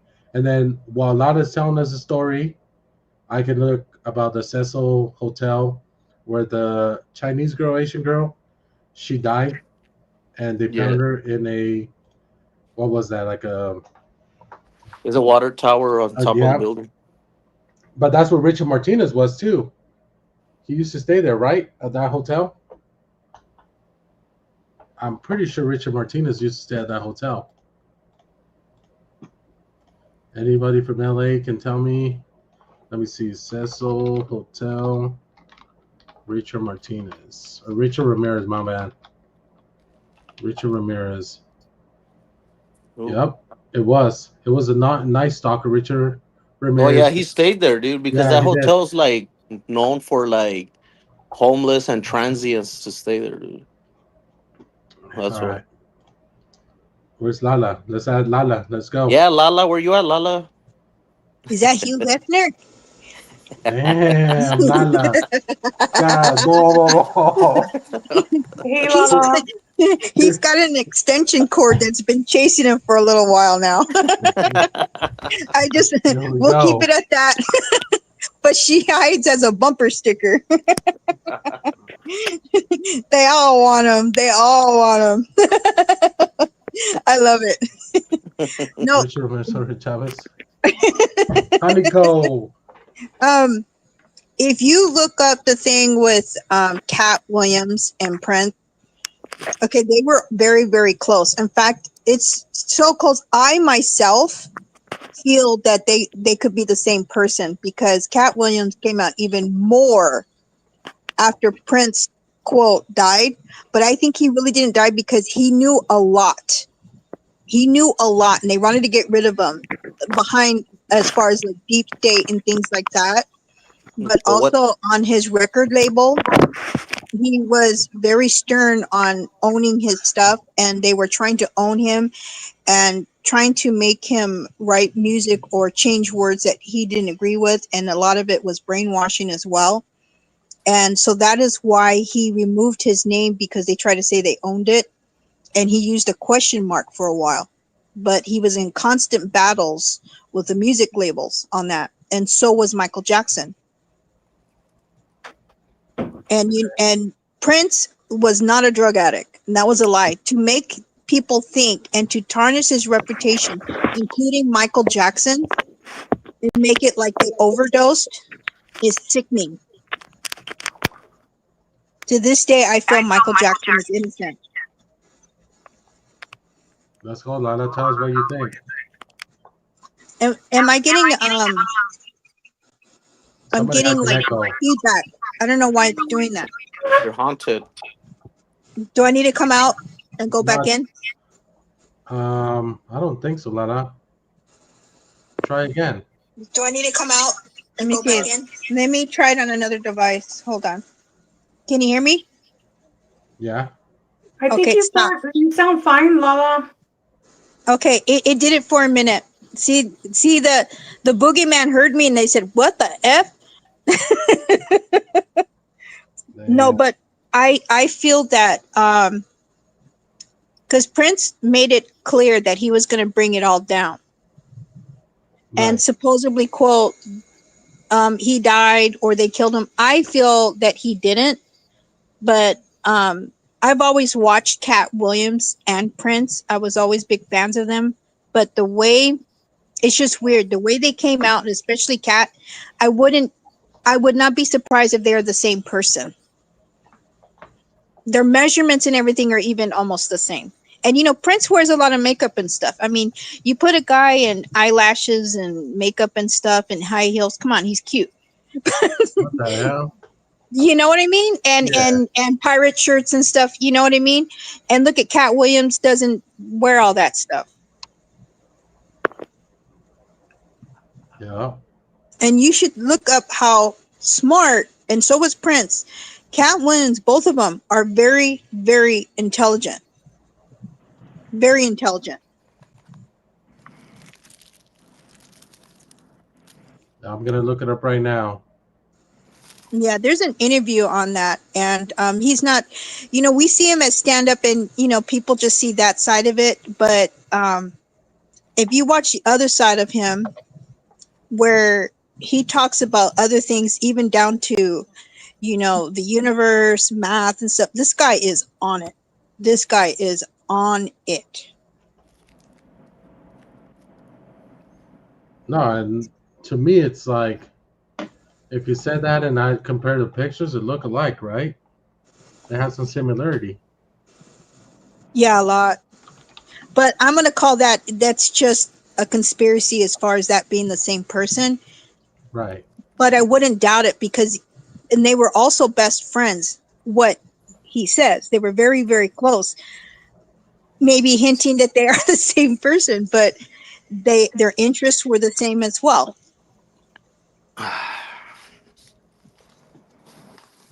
What do you think, Jeepers? I don't believe it. I don't believe it. I don't know. They just. I mean, you could say surgery, but they kind of look like different. Maybe they were the same height, I guess, but that's it, man. They look pretty different. What about you, Coco? What do you think? You know what? I don't know. It's just it's weird because I mean, like Prince was fighting the music label for so many years. They wanted to own his songs, and he wouldn't let them. And then all of a sudden, he passed away. And then, like, I hear a lot of conspiracy theories that some people are the same people, like as far as celebrities. I don't know. Like another one is they said that during the time of, and I'm not getting political, okay, but during the time of Biden, that Jim Carrey played as Biden, like the puppet, but he wore like a mask and stuff because Biden was dead. Oh my So God, La! That's why I love you because you know a lot, and I already heard that Jim Carrey was pretending to be Joe Biden when he was doing Prince. Yeah, and you know how like I all the figured falling, it out? all the falling and going up and down the plane stairs and stuff. That was Jim Carrey. And then you look at the height because supposedly there's two known actors, that were playing him, but they were in mask and makeup because, Joe Biden quote, and I'm just going to say conspiracy, don't take my word at it. Just you guys all do your own research. All right. Because we're on conspiracy spooky day, but do your research and not on Google. You have to use Firefox and all the other stuff. You can't use Google. Okay. But, they said that there was like 4 actors pretending to be the Joe Biden, and then there was a lot of AI and stuff, but there was actually 4 that were walking out in the public and stuff. And all the one that you see that's doing all the falls, like on the bikes and the stairs and stuff, that one was Jim Carrey. Oh, come on. No, but you know what I catch on more that it was a fake Joe Biden because there was one time where that person was running. The real Joe Biden can't run. He's too old to run fast. Yeah. And then he was too tall. And then what came out, and this is after Trump became president, what came out in the beginning of Trump's presidency, the second run, is the fact that they were using an electronic signature of Joe Biden's electronic signature for a lot of the executive orders, which proved that, they're trying to say proved that Joe wasn't really alive, but they were being signed with an electronic signature pin from the puppet masters that were controlling the quote fake Joe Biden. You know what? I mean, hey, you don't have to believe me. I'm just saying. No. Wait. No, like the world leaders having imposters is like a thing worldwide. Because I know like Saddam Hussein had that. Yeah. In case of assassination attempts, like they would just kill the imposter and that's it. I got another one. Hold on to your seats. You guys are gonna scream and yell, but hold on to your seats. And like I said, Do your research. Do your research. You can't use Google. You do the other ones. Betty White and Queen Elizabeth are not only related, but they're sisters. I'll believe that they're Look at Tia's related. face. Yeah. Well, look at their hair. They both have that George Washington hairstyle. Hey, shout out George Washington. So add in the Oats guy. Let's go the Look at Dodgers. Tia. Let's go the Dodgers, guys. Playoffs. Playoffs starts on the 21st, guys. My bad. Off topic. I just said the Dodgers. The Dodgers. Let's go Dodgers. Let's get another star. Oh, You're gonna have to wait a long time. I like conspiracy day. I know. So no, Betty White, and I was listening to your story. Betty White. Wait, that world championship, that was a conspiracy. No, it was not. No, we won that straight. No, but I mean, there's actually a conspiracy about like sports that it's all fixed. Oh yeah. I mean, Yeah, it makes me so mad because like I enjoy watching like a good baseball game or good boxing and stuff, and I find out like especially like when I noticed it when oh god, what's his name? Why am I losing it? The big black fighter, come on, he just fought that white guy. Tyson? Yes, Tyson. Thank you. I was just losing it. I was almost gonna say Mr. T. What? No, hombre. Tyson. I mean, that was obviously he threw that fight. Come on, man. I mean, Tyson would have just shredded. I mean, you would have been dust, right? You just would have seen a little black spot left on the floor after Tyson was done, right? And so you can tell in the way Tyson was moving and swinging, but then they show before that fight, like he was like, you see him warming up. And then before that, the weeks to come, you saw him like working out and stuff. And so when you see him in the ring, you can tell he was throwing a lot of stuff out. That is not Tyson. That is not Tyson's way. So, and in no way that fight would have lasted that long. You know what I mean? There is a rumor that Jake Paul does pay the fighters to lose so he could win.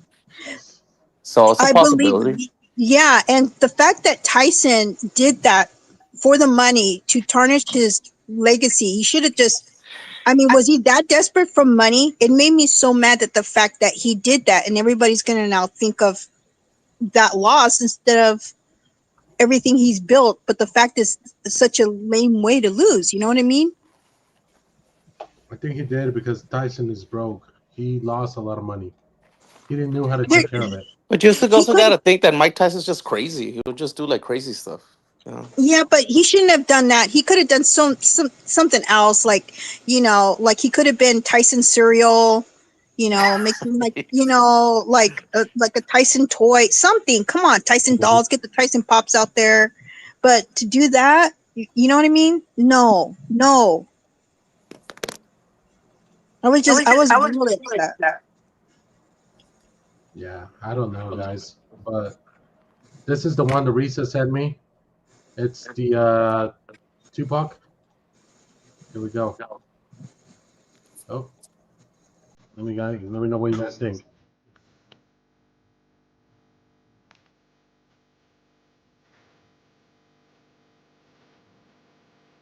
That's just a guy. That's it. I mean, he looks like him, but it's just a guy. What do you mean he's just a guy? That's just like a guy that looks like somebody famous. And that's it. What? Because he put a rag and tied it on his head? Yeah, that's it. Yeah. I think he looks like him. Yeah, he does. But I'm saying like that's like when you go on Fremont, and then you see like the guy that dresses like Medea. It looks like Medea. Oh yeah. But it's not him. It's just like some fat dude in drag. Well, okay, so are you that guy that well, first of all, do you think that Tupac faked his death? Or they faked his death and he's been in like special hiding in one way or another? They've been secretly hiding him in order to take down a lot of things because like Prince, he knows a lot. No, I don't. Whenever like a celebrity dies, there's always like theories about that. Just like there's theories about Selena, like oh she's alive, blah blah blah. Blah. But I mean, tell that to her family. You know, they're gonna like try to choke Oh, you. true. I think Selena really is dead, but I think Jennifer Lopez has something to do with it, and I'll take that to the grave. No. I will take that to the grave. Damn. I always say Jennifer killed her. Jennifer killed her. Because right Why after her that, mom? I heard Jennifer Lopez Jennifer. took her spot. I heard Jennifer Lopez did something. He had to get Yeah, through the funeral. yeah, Coco. See, I mean, isn't it obvious? Like days later, all of a sudden, Jennifer's got with the movie, the album, she's singing and stuff. You know, after playing Selena, she wanted that spot because Selena was supposed to be the first big Hispanic, huge American pop star as an American, not Yeah. as in the Mexican music industry. She was going to be the first, and Jennifer was like, "Oh hell no, P Diddy, help me, help me." Okay, okay, little mama, I got you. You know what I mean? And he took care of it. Damn, So that's wild. so I never liked Jennifer Lopez since. I think she had a lot to do with it. I don't like her either. Yeah, because Selena had a fashion. She was doing fashion. She had a perfume and all that. Jennifer's got all that now, all of it. Selena started all of that. Do you think Selena was a sacrifice? Yes, but also Jennifer wanted that spot because look at Jennifer. Jennifer's not Mexican. She's Puerto Rican. Selena's Mexican. Yeah. You see, so she would have, and that's huge because there's not many like what you call Mexican as far as in the American industry being like the top music artists, like up there with the big people. She would have been the first. Okay, we'll have to go back to some of the comments that I'm seeing. So I'll read the first one. Risa says, Area 51 doesn't have nothing to do with aliens, but they do crazy and most illegal human experiments there that government doesn't want us to know. And then maybe they said Sandy Hook Elementary shooting was not real. Right? No, that was real. That the guy that said that is Alex Jones, and he's a conspiracy theorist. He actually got sued because he said that. Yeah, but now he's getting compensation for that. Did you hear? Yeah, but at the same time, like you can't tell that to the parents of the kids. You know, like They're saying that even that's fake, and even the so-called parents of that is fake. So how do we know? Because you got the media doing whatever they want to put in our heads. Like we have to literally go out there for ourselves. but you know what? It's You know what I harder mean? to And a do lot of that. and it makes it hard. But it's harder to do that because everyone's media now. Like if you have TikTok, like or you have a phone, you're media. You could Exactly. post. They can't control people like when there was like 3 channels. Now everyone could like rat anybody out. Yeah, but the ones who control all the media is down to literally four bigwigs. If you really look into it, it's down to like four. It used to be multiple companies. Just like it's like a monopoly, just like Yeah, yeah, your yeah. phone, like the gas Like company Comcast and and yeah, like they just yeah, buy smaller companies. Yeah, I know what you're talking about. yeah, or the electric company. I can't go and price compare anything. I'm stuck with these a-holes. So they could do whatever they want with my bill. Right. So we got some good ones. F. Donut says also, I look up the FBI most wanted list. Pretty crazy. These people get away and never been seen again. That's crazy. Yep. Risa, has anyone heard the theory that Kanye West we see now is a clone? No, hombre, that There's a clone lot. stuff, I don't know. Well, look, and I know they've already showed it on TikTok and they've already showed it on Instagram Reels and stuff like that, but they have these new masks now when you put on the mask from a certain distance, you look really real. And Oh then if yeah, you put yeah, it on a yeah, camera, you got the IA, just like what they said about the Joe Biden thing and all that, like yeah. Jim Carrey playing that. It looks real. So you don't know. They play with your head. So it has to get to the point where you have to in person go over there and start ripping people from the top of the crown and see if they're wearing something, because they can make it look very realistic. Like they can make like the reels, like they can make it look like, and I seen it, like a cat jumping on a trampoline and then flipping you off. Like what cat can really do that? You know what I mean? Or talking and dancing. What does that tell you? They can even fool you with these videos and make you believe you're seeing something that's not. And the same thing with the Area 51 thing. Okay, if everybody says that there's aliens and stuff going on there, why would they even keep it existing? And truth of it, they're a lot smarter than us, the government and deep state and all that. Why would they stay there knowing that everybody says, oh, there's aliens and stuff? They want you to still believe that and not see what's really going on. So they let us think, oh, there's little aliens and little green people and flying saucers. That's not what's going on over there. But you can stick with that, so then you guys will get off us on what's really going on and to look further into it, because it's military, and you will not know. Right. So Baby Doll says Selena was getting ready to do a crossover album, and then 9/11 was all done by the U.S. government. That's what they say. Yeah. I don't know about that. I think they knew it was gonna happen. I think they let it happen. Yeah, They let it happen because I don't know if you guys heard, like they a lot planned of it like to happen. the Jews that work in those buildings didn't go that day. They kind of had an inside info on that shit, and that's like a fact. Huh.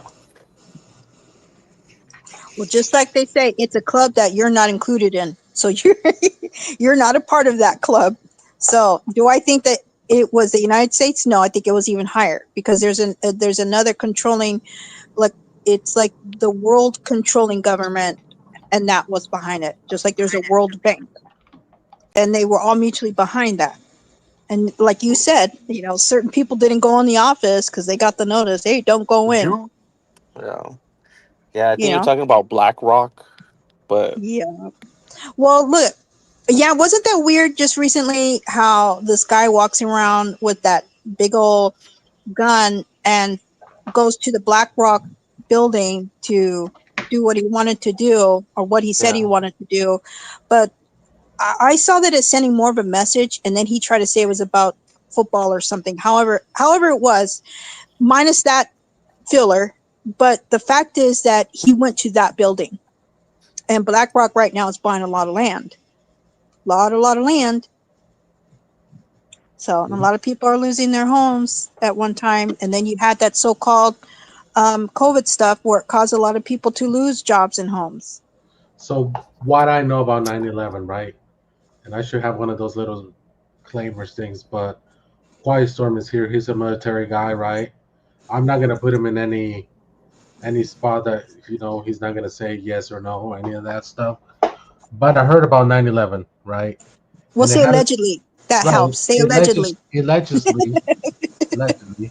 it was all over oil, right? Oil was what caused all this. It was a lot of things in the Middle East that they have that at that time we didn't have. One of them was oil, minerals, and other stuff, right? So that's why they wanted to go to war, because they wanted that. War So, makes money. and the guns, they're made by a huge company and a huge family in Texas. Let's just put it like that. Alleged. What do you say, Lana? Alleged. Whatever. Allegedly, or it's just a conspiracy, quote. Yeah, yeah. It's from a Or big, supposedly, whatever's easier for you, or say supposedly. supposedly. But yeah, It's from a whatever's the big same things. family in Texas. Yeah. So there's a lot of things being said. Like they said, the LA, the same thing, Honeycomb. Yes, the LA fires, the Hawaii fires, right? Why were the houses in blue? Nothing happened to the houses in blue Right. when the Hawaii fire happened. LA, like I said, a lot of things has to do with oil, mineral, water, all these things that we don't have. Look, Poppy fields. Think about the Middle East and the poppy fields. yeah, The movie Wizard of Oz tells you a lot of things that was foreseen.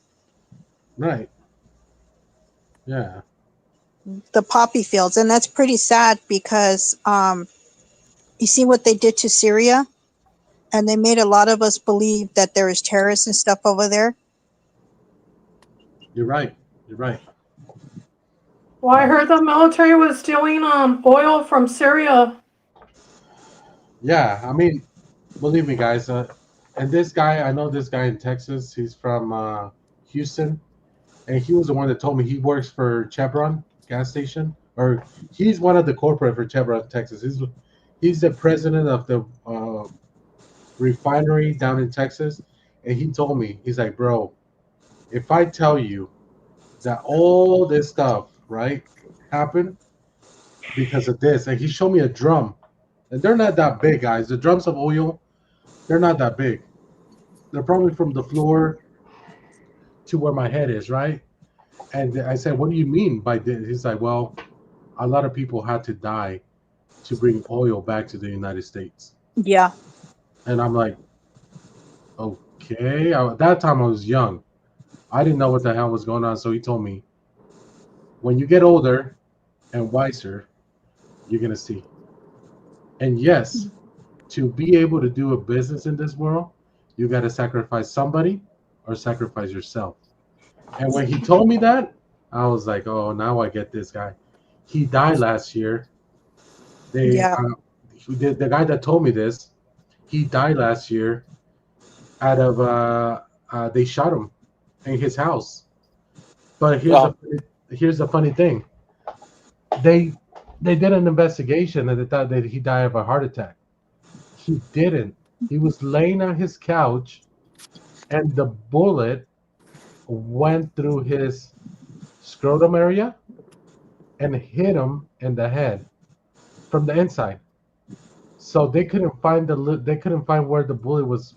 They couldn't find anything. They thought he died of natural causes until they actually saw that the bullet came from pretty much from the scrotum area up to here, and it ended up somewhere right here.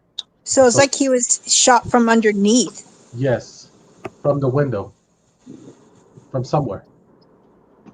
So he's gone. I mean, just like that, he knew too much, and they took him out. Abdona says, I saw the Pentagon too. 2014, you can see where the pains was different, but yeah, always thought the same baby doll.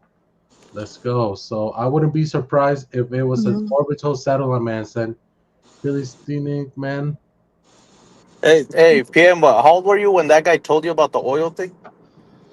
I was probably 20, 21, 22 years old. So it was like before the 2010s? Yep. Yeah? Okay. Yep. That makes sense because, like, since fracking came out, like, the U.S. has, like, a lot of oil, dude. So there's no point of going to war for oil now unless we run out of oil. But we have, like, the second largest oil reserves because of fracking right now. But yeah, you're right. Like a lot of these wars, it's just based on natural resources, That's exactly what it is. They go for the taking. They don't just ask and pay those countries for the resources, their enrichments. They just take. Like, look at Venezuela. Beautiful people. It was a beautiful country, and it wasn't long ago. Look at Venezuela 25 years ago. Look at it 25 years ago. It was considered like one of the most richest. Okay, gorgeous place to be. It was like beyond the dreams, and the rich would go there. They saw the resources. Yeah. They didn't ask and say, "Hey, let's trade." The people running that country took a bribe and took it and sold their people out, including their entire country. Look at it. Look at it now. Right. It's a mess. Yeah, no. A lot of Venezuelans were crossing the border over here in Juarez. Yeah, yeah, I'm happy they came over because they got some hot chicks, bro. I'm just saying. Oh yeah, they're good-looking people. Let me tell you, they are just gorgeous. They are gorgeous-looking people. I'll tell you, they're like one of the most beautiful-looking Hispanics when it comes down to the Hispanics. Oh yeah, they're they're like But I almost like mean, their features are just like almost perfect. They're gorgeous. Can't get over but, that. How but beautiful like they going are. back to the country, like the U.S. traditionally just attacks countries that are against the U.S. Like that dude No, Hugo, no, what's his name? Hugo, whatever, the president Hugo from Chavez. Venezuela. Hugo He like yeah, Chavez. he was friends with like Russia and Iran and North Korea. yeah. So of course, like the U.S. is kind of trying to fuck them up, like economically or however they can. I don't think it has anything to do whether they like them or not. It's all about the resources. They don't No, give, and they don't even ask. well, that's what I'm They saying. just give Like, it. if they don't like the U.S., they're not gonna do business with the U.S. And the U.S. wants the resources, so typically Yeah. they'll try to assassinate the guy or they'll pay somebody else in opposition and part of their political party that's Hmm. working for the U.S. and overtake and get elected. And now the U.S. is partners with them because now they got their own guy in there. Hmm. That's what Yeah. they typically do with countries. Yeah. That's Yeah. that's what they It's do with like true. Afghanistan and Yep. Panama, and Yep. like even Saddam Hussein at some point they were like he was like one of our guys for the U.S., but then he like did his own thing, so they had to take him out with like Yeah. So it's like Richard said right now. Government lied about Iraq having nuclear weapons. They did. They did because the oh oil was over there. yeah, they will say that the weapons were on a train and they were trying to chase the train. They think we're stupid.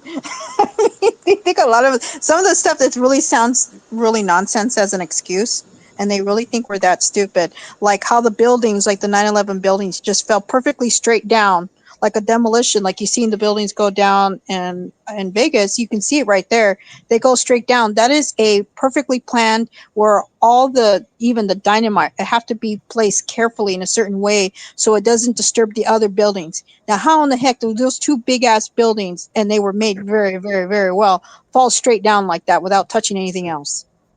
I don't know about that, but I do know like Building 7 was weird because it didn't get Because hit and it went down. it had dynamite in it too, because there was money in there too.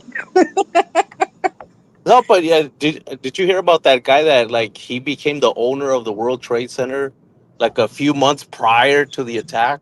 Yeah. He put insurance on it. Yeah, exactly. He put insurance on it, and of course he's Jewish. So I'm just saying, guys, I'm not anti-Jewish, but I'm just saying. Yeah. Mhm. So F Donut, I seen an interview of a lady who survived 9/11. So crazy.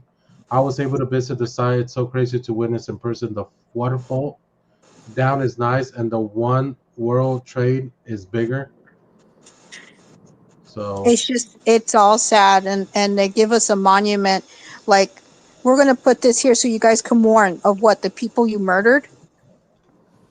right. Yeah, it's a pretty. I mean, Well, think about it, like the yeah, Titanic. The Titanic started the Federal Reserve. set the Luxor. Yeah. Look it up, PM. But allegedly, conspiracy, Titanic. And the Titanic wasn't even the Titanic. It was a sister of the Britannica. And they switched the ships in order because the other one had some issues, but it was for insurance purposes so they can collect when they sink it, they can collect money off the Titanic. But look No. who was on there. Look who the people that were on there, especially the ones who didn't want to sign the contract to restart the Federal Reserve, to start it up. And it was a 100-year contract. Look where we're at now, because basically the Federal Reserve is closed. So you guys should not be paying federal taxes. It was a So contract. Federal taxes is not for the United States, it's for Europe. It's not our bank. So here's a video of what's his name? Jim Carrey as Joe Biden. Somebody. We got PM's eyes open. Oh,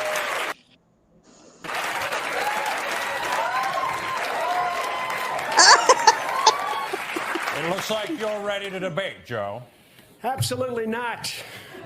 I've got the beginning of 46 thoughts. Now let's do this. I'm holding my bladder. Let's get at her.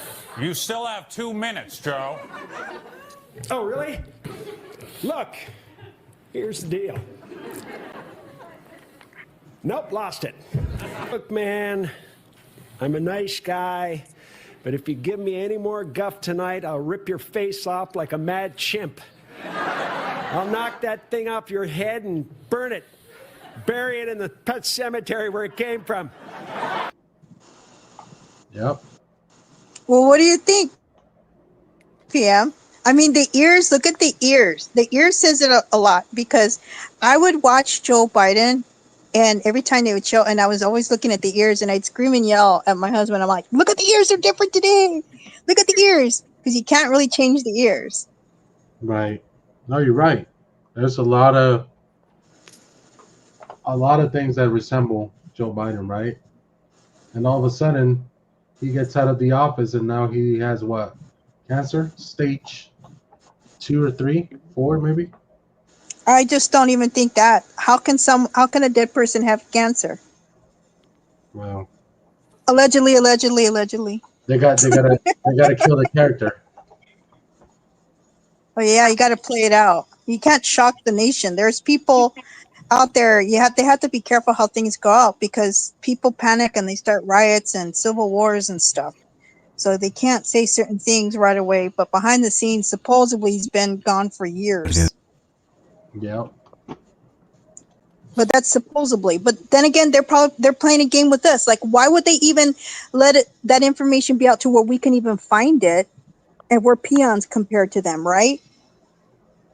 You know, and we pick pieces here and there. So if they're a lot smarter than us and they know how to wipe the internet, that would not even be there as well. So they want us to go on these like little conspiracy things or hunting things. So that even diverts the actual truth. We're never going to know the real truth. Yeah, I mean that's the thing about conspiracies. They're just like you have to believe in it or not. It's not like 100% fact. It kind of turns into a belief system. Well, it's scattered everywhere. The Cecil- truth is out there, because what happens is once it's out there publicly, then they try and wipe it out. But what actually happens, like you walking down the street publicly, it actually happened, unless they're going to go in some time warp and make it like it never happened. So you have to literally get down to all those little pieces, all that little stuff, and put it all together. That's how they make it, where they make it hard, but it all happened, like certain things in front of our face. And then they tell you you're crazy and a conspiracy theorist and all that. And they're the ones who even created the word, you know? So, but we will never really know the true truth if they're the ones who control the information that we even know, even down to what we watch. Wow. So here's the start of the Cecil Hotel. Cecil Hotel. It's still open? Downtown Los Angeles. It's close. It's one of the most infamous buildings in the world. With nearly 100 years of chilling history, it has been a site of mysterious deaths, suicides, murders, and even ties to serial killers. From the moment it opened its doors in 1927, the hotel was meant to be a luxurious place for business travelers and tourists. But as the years went on, it became something far darker. A place of tragedy, despair, and paranormal whispers that refused to fade. In the 1930s to 1960s, were known as the hotel's suicide era. People would check in and never check out alive.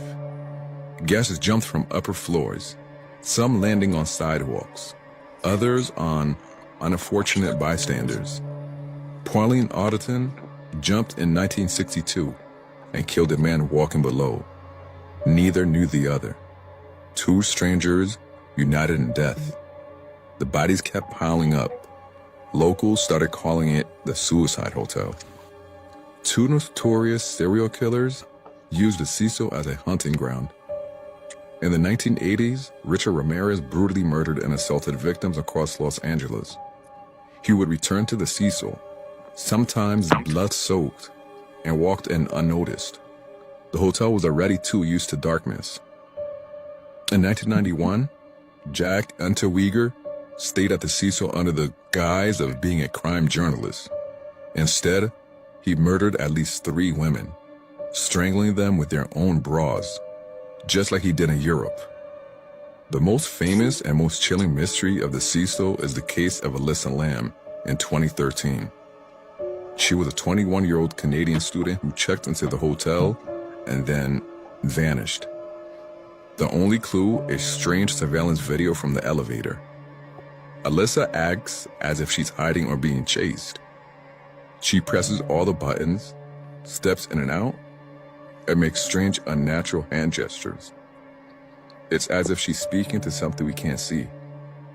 Weeks later, guests complained that the water tasted strange and had low pressure. A maintenance worker climbed onto the roof and found her body floating in the water tank. The lid was heavy. Did you guys hear that the water was coming brownish color when people Yeah. used to shower? Can you guys imagine that? The smell of the water? Yeah. Chinga su madre. I know, right? One knows how I hope they Alyssa. weren't drinking the water. I heard some people were drinking water. Oh, Yes, I heard some people were drinking water and like it was bad. I mean, and this story, this one that we're talking about, Liam, it happened in Monterrey, Mexico, a couple about 3-4 months ago. Same kind of thing that happened here in California. It happened in Mexico with the girl too that she disappeared, but they found her in Mexico. They have their water underground, so Yeah. they found her on those underground water thing, and Yeah. it kind of give a resemble, but I think they're gonna say how the water tasted. Got up there or in. Her clothes were missing.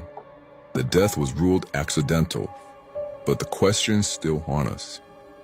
What was Alyssa running from? Who or what was with her in the elevator? How did she get into a sealed tank on a restricted rooftop? Many believe something supernatural was at play. Yeah. After briefly rebranding as Stay on Main, the hotel closed in 2017 and reopened in 2021 as supportive housing for low-income residents. But even with new paint, new owners, and new people, the shadows remain. Because the Cecil Hotel is more than a building. It's a graveyard of souls, a getaway for darkness, and a reminder that some places should be left alone.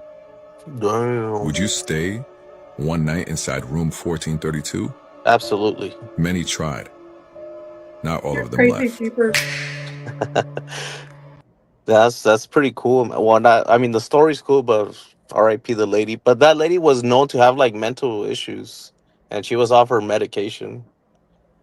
But I Right. know the sexier stories, the paranormal stuff. But more than likely, she just hallucinated and had some sort of like mental condition that makes you paranoid, think like somebody's after you.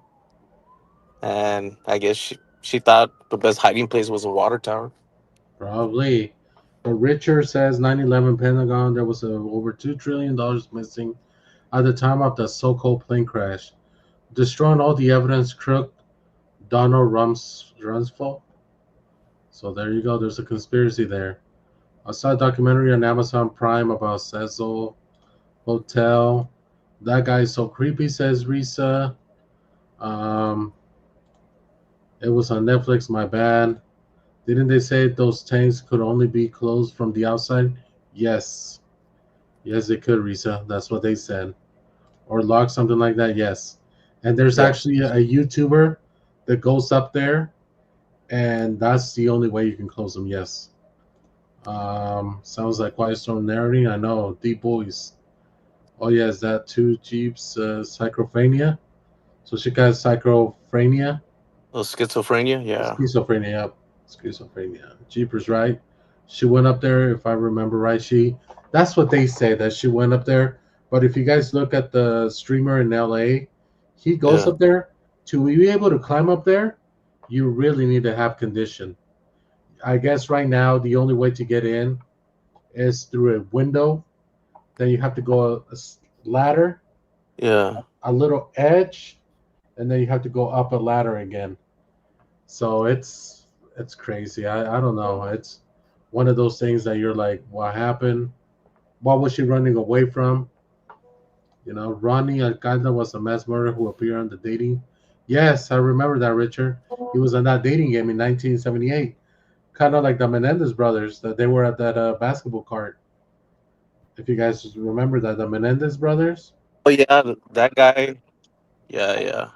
I remember reading about that guy. Ronnie Alcalá. Yeah. Yeah, well, since we're talking about haunted hotels, I wanted to talk about that haunted hotel, Hotel Verde from Ciudad Juarez. Okay, I'm bringing it up right now. Hotel Verde.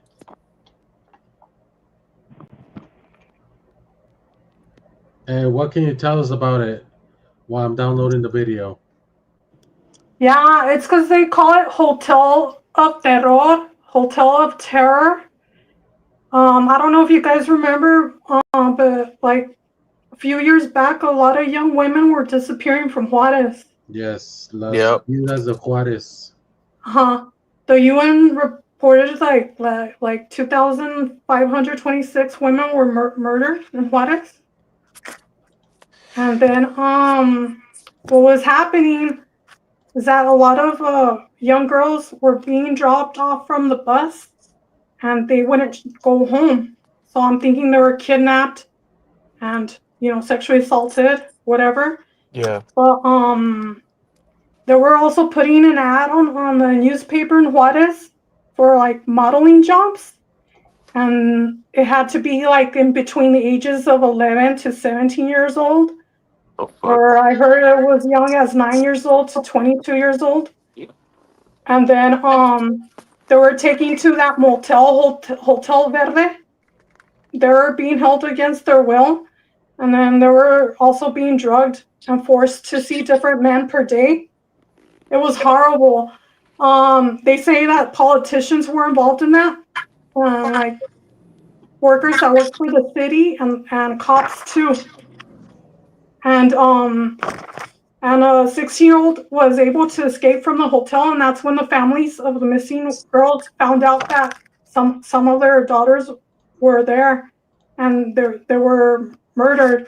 Because the thing is, like, they would find the bodies dumped in the desert in the middle of nowhere. Like they were like if they were disposable or something. And then a lot of people that live near the area or are near Hotel Verde say that they sometimes hear ghosts like little girls crying or screaming and stuff like that. I heard that some of them got like abused and tortured. Wow. Let me see. I got the video right here. It is called Hotel Verde. ¿Qué tal amigos? Buenas tardes. Nos encontramos exactamente afuera de lo que es el Hotel Verde en Ciudad Juárez, Chihuahua. ¿Quién sabe lo que sucedió aquí? Lo que encontraron, por qué lo cerraron.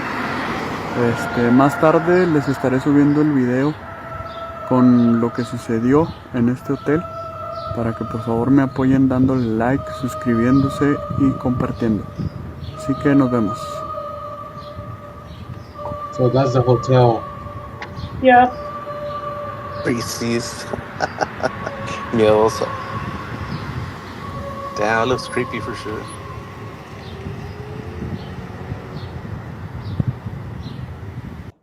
It is busted, man. Look at that. Yeah, it's... You know what's another creepy city? New Orleans, dude. I don't know if you've been there, but... Yeah. Yeah, they know the women too, the young women that worked at the maquiladoras, the sweatshops. Yeah, some of them were disappearing because they didn't have cars, and they would get dropped off on the bus late at night in the middle of nowhere. Yeah. And they wouldn't go back home. Typically, in those cases, it was the bus driver who was like just taking advantage of these poor girls. Because a lot of those girls that worked there was like they were young, they were like late teens. And you know, he would just like the last girl to get off, he would just take her to the desert and do his thing, and that's it. Just leave the body there, and that's it. Well, I heard in Mexico the legal age to work is 15 years old. Yeah, it is. Yeah. So Risa says I got scared of the music. Yeah. Yeah. I think Risa gets scared for everything, man. I think she's scared of her own shadow. Damn, Risa. Allegedly. And there's been ghost sighting from that hotel. Like, I can't imagine the horrors these young girls went through, and their families looking for them, not knowing where they are. Can you imagine? Damn. So Hey, Willie, yeah, for reals. Willie, you're right, dude. I mean, during that time, it was called like the femicide because it was just guys taking advantage of women, and it was like anybody. It could have been like the regular dude, bus driver, politicians, cartels, anybody. Just a guy that got inspired by the murders. Like, oh, it's so easy to get away with it. Then I remember once they blamed some guy who was a chemist for a oil company in the U.S., but they sent him to Mexico to Juarez to work there. He was like from Egypt, and they accused him of being like the only guy that was killing all these women. But he did kill women, but when he was locked up, women were still getting murdered, so they had to let him go. Or I think the company paid the jail just to like let him go because he was so valuable to the company because he was a chemist. Yep. I heard about that Egyptian guy, but yeah, he wasn't the only one. This was like an organized crime. Oh yeah, yeah. There were trafficking young girls. Yep. Yep. Well, basically children because they're not even of legal age. Yeah. But all Now, right, guys, I'm gonna let you guys go because I'm already on Fremont. I'm gonna go live in a few minutes.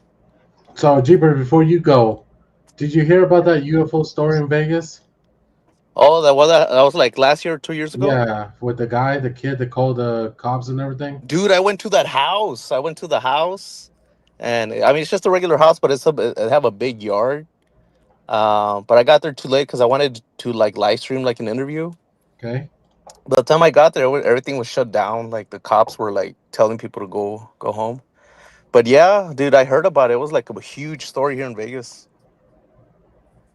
Yeah. So what do you think? You think that's real? Or is like Man, I don't know. I kind of believe it, but at the same time, I don't because I'm like skeptic, very skeptical of these things. But I like to believe that there's aliens, but it's just some kid in the backyard type of thing. Like, oh, come on, man.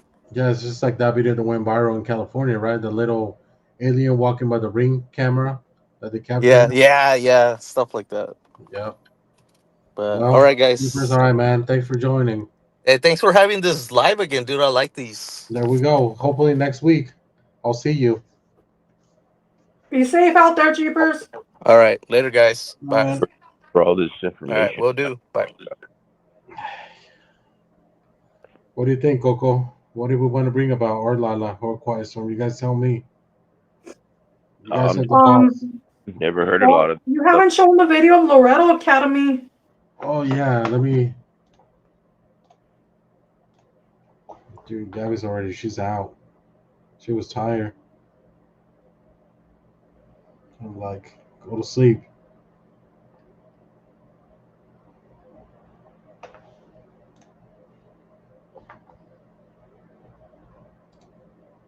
You're backstage. All right, Lala. I'll let you come in whenever. But I'm looking for that story that Coco sent me because it was interesting. So I got the one Loretto Academy, right? Yes.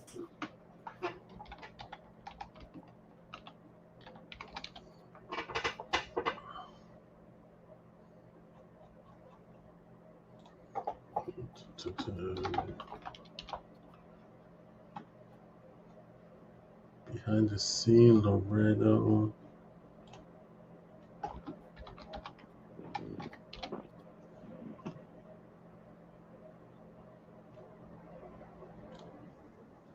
Okay, I am looking. Guys, so bear with me.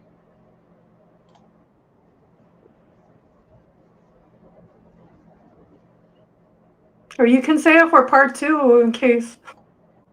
I'm trying to find it, but I had this video that I downloaded because obviously El Paso has a lot of history of haunted stuff. Believe me, we can do a part 2 because they have a lot of history, guys. And I don't know because they're close to the border or what, but they have like everywhere you look. And this is the video that came out when I was searching, and where is it? High school, something like that. So this is it right here. The most haunted schools in Texas. At number El Paso High School. El Paso, established in 1916, El Paso High School is one of the oldest operating high schools in the city. The school is renowned for its paranormal activity, including sightings of a ghostly girl in a white dress, unexplained El misty Paso figures in High photographs, School. and mysterious noises emanating off basement. Some believe the hauntings are linked to a student's tragic suicide in the 1920s. Number 3. Cathedral High School, El Paso. Founded in 1920. So this is the stuff I found, Coco, that El Paso has. It's like super, super creepy stuff, right? What about the underwater alien station? What do you mean, on the ocean or what, Lana?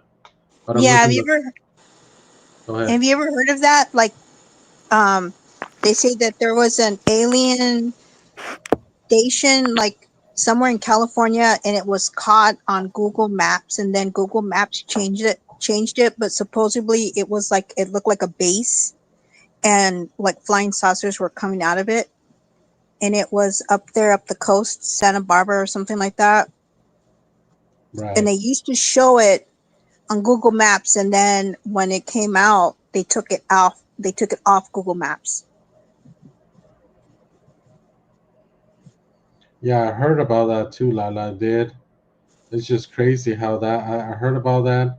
And when I was in LA, honestly, guys, I'm like, jeepers, I don't really believe in some stuff. I'm really don't try to believe as much. But when I was in LA, it was back in, I want to say May. It was like around May, June. We were driving to Santa Monica, and I see this big thing. It looked like a big light in the middle of the ocean.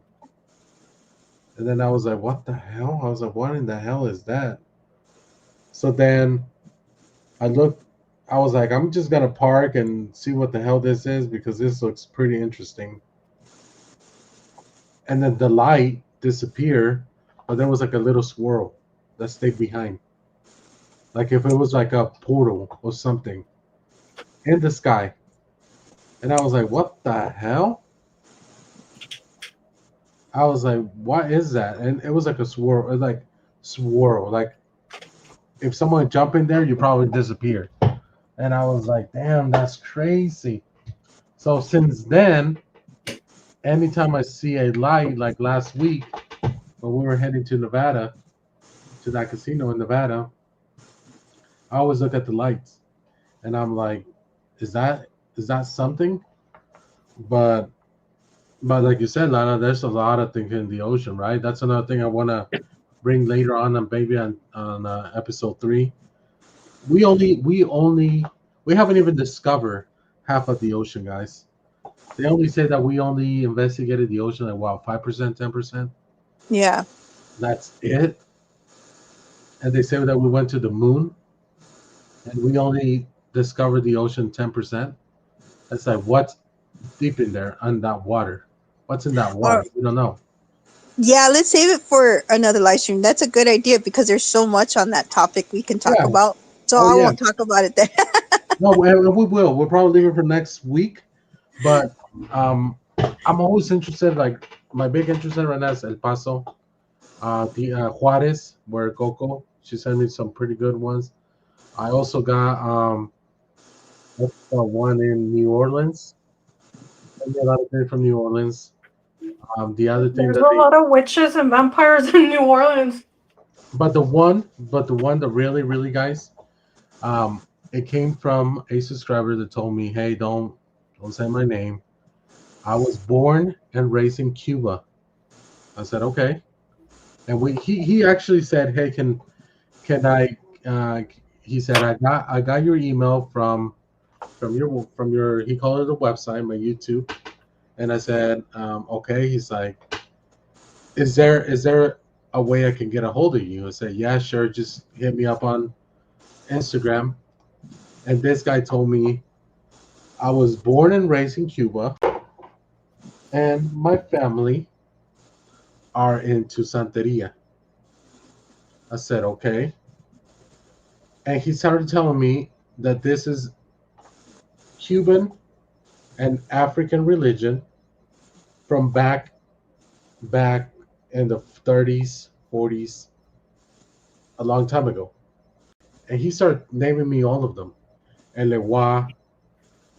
He told me about Ogun. There's 7 of them, African religions, right?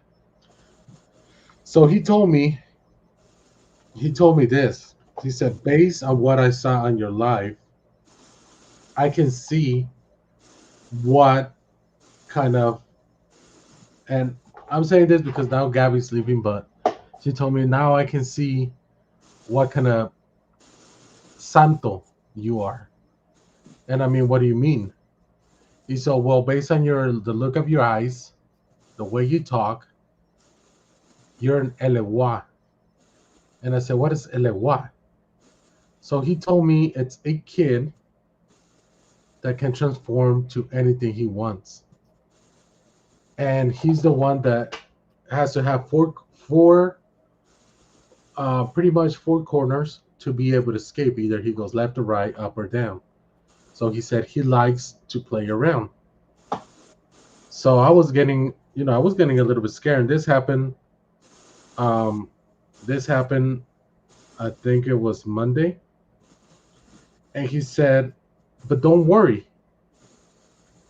He said, don't worry. Whatever's going to happen tomorrow is going to be all right. And he left me that message. So I wake up the next day, and there was, something about work. And then he said, hey, and this happened like at 10 a.m. And he messaged me at 1, and he said, hey, the thing that happened this morning, everything okay? And I was like, what the hell? I was like, how in the hell does he know if I haven't even told nobody?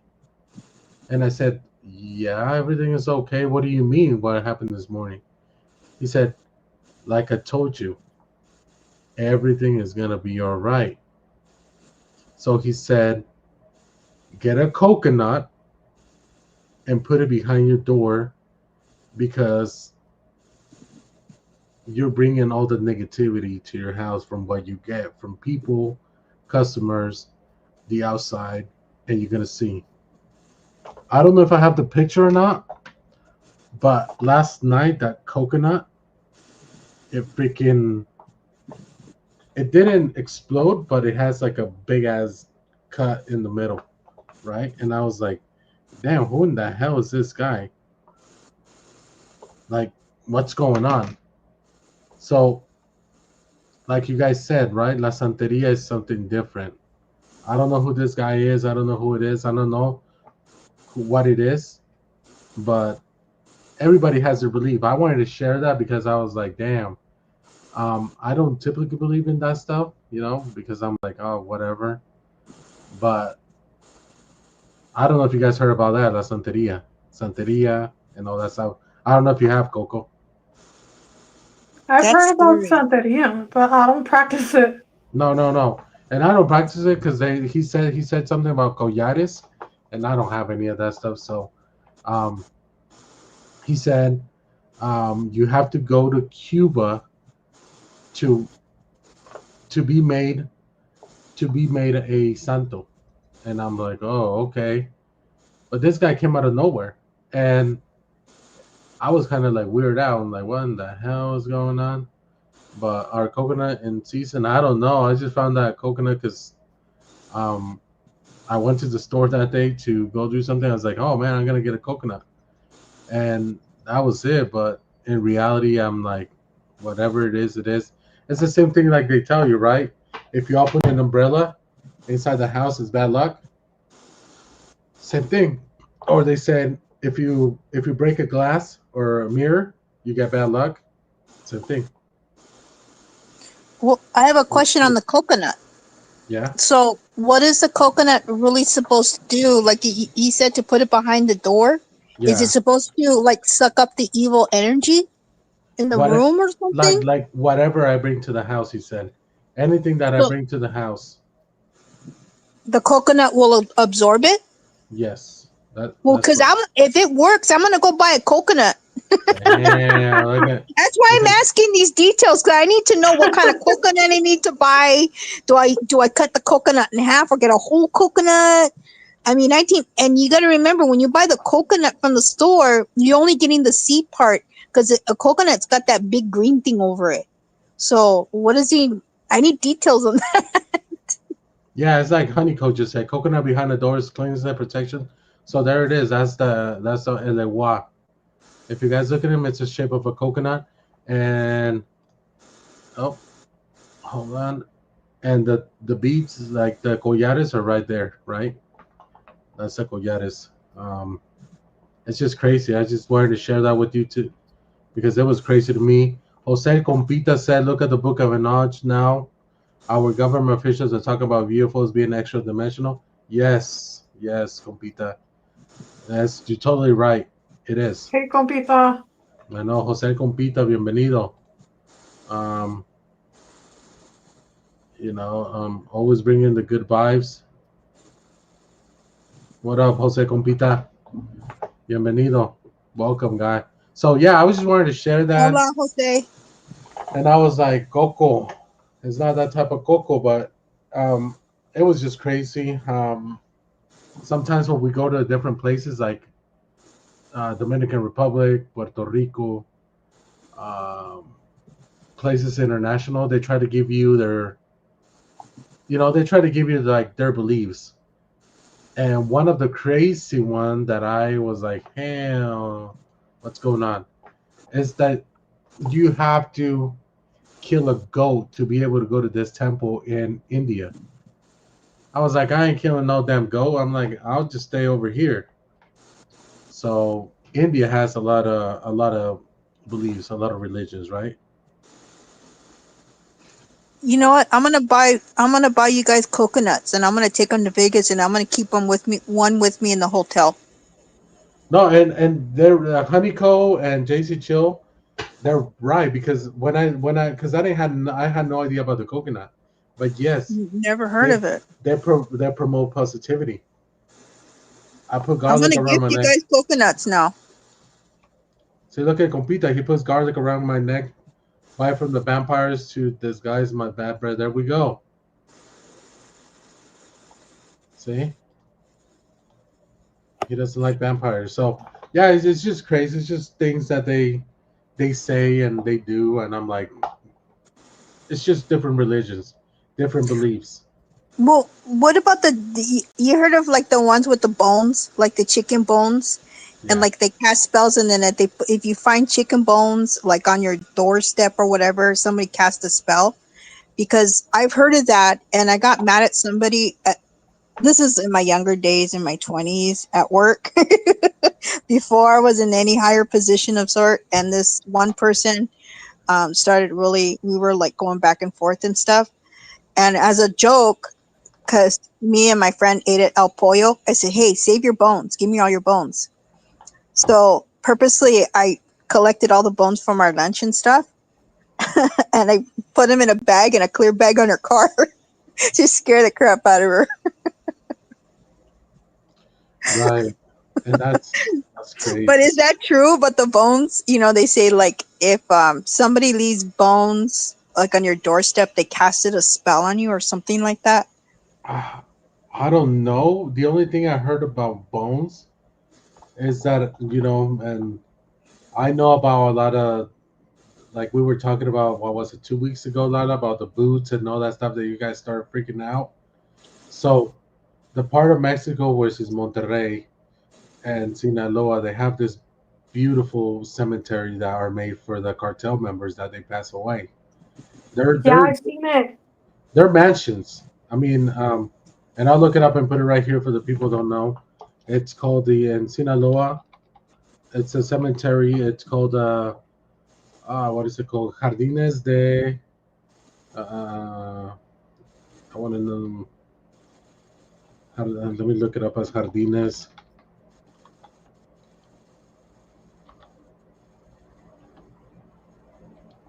I'm trying to find it right now. The name Jardines de Umaya. Right. So this cemeteries are actually like houses. I'll show it to you guys in a minute. I'm downloading it. Oh, I was watching that like a couple nights ago. Those are the ones like, and they're made for like one person. Some of them will have levels, like a kitchen and everything, like Yes. a house. And then they'll even party there. Like they'll have TVs and stuff, but they're like a house. Yep. Yeah, they should make homes for Yeah, the poor. yeah. Like these people are not even alive no more. There's that one right there. Yeah. Right? Yeah. They're like houses and condos. And yeah, I was watching something on that a couple of days ago. That is funny bringing that up. So a lot of people that believe in Malverde or Santa Muerte, they put bones on the concretes. So they mix it with the concrete wherever they do their wherever their people's bodies is laying, they do things with the bones. So I know that the question to answer Lana's question, they do a lot of things with bones, human bones, animal bones, whatever, right? El Paso, Juarez, they have a cemetery. Same thing. It's not as fast as this one, but they have a cemetery where people with wealthy, they go there. Um, Mexico, this is in Sinaloa. They do it. They do it in Sinaloa. So it's like I said, every culture is different.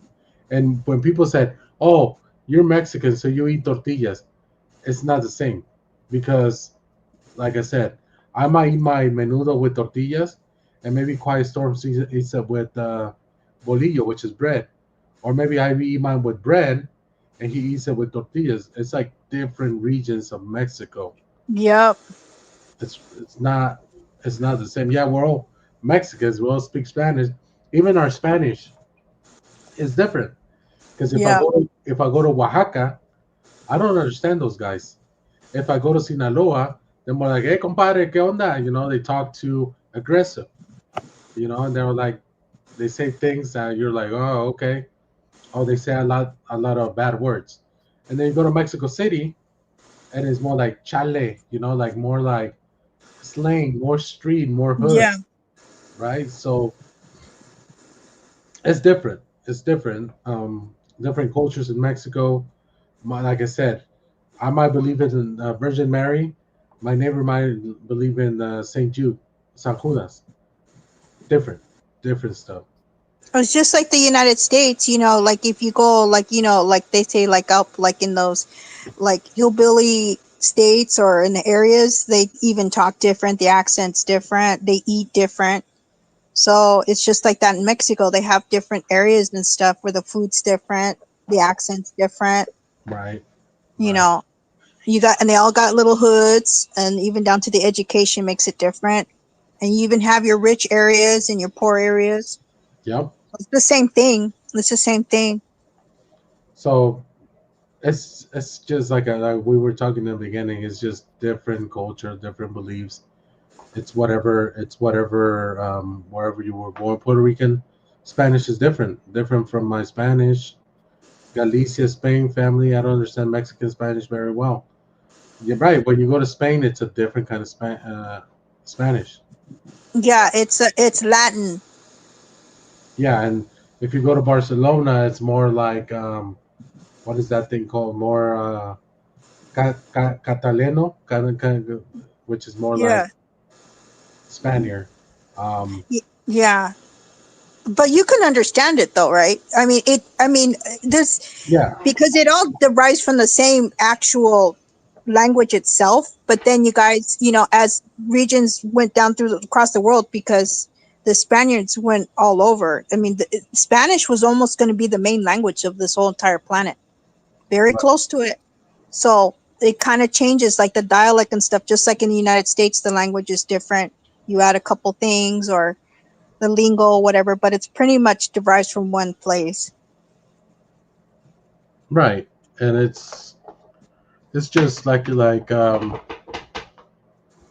were saying earlier, Lala, it's just different cultures, different everything. Even the way we cook.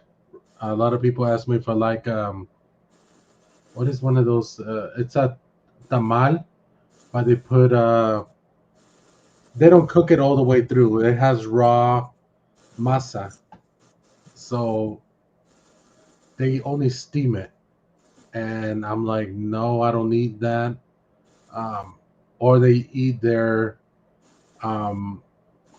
soup with what was that thing that was like? I was like, man, what is that? It was like soup, but with caldo they call it caldo de rata, which is like a rat, but it wasn't a rat. It was more like the belly of the cow, and I'm like, no, I don't need it like that.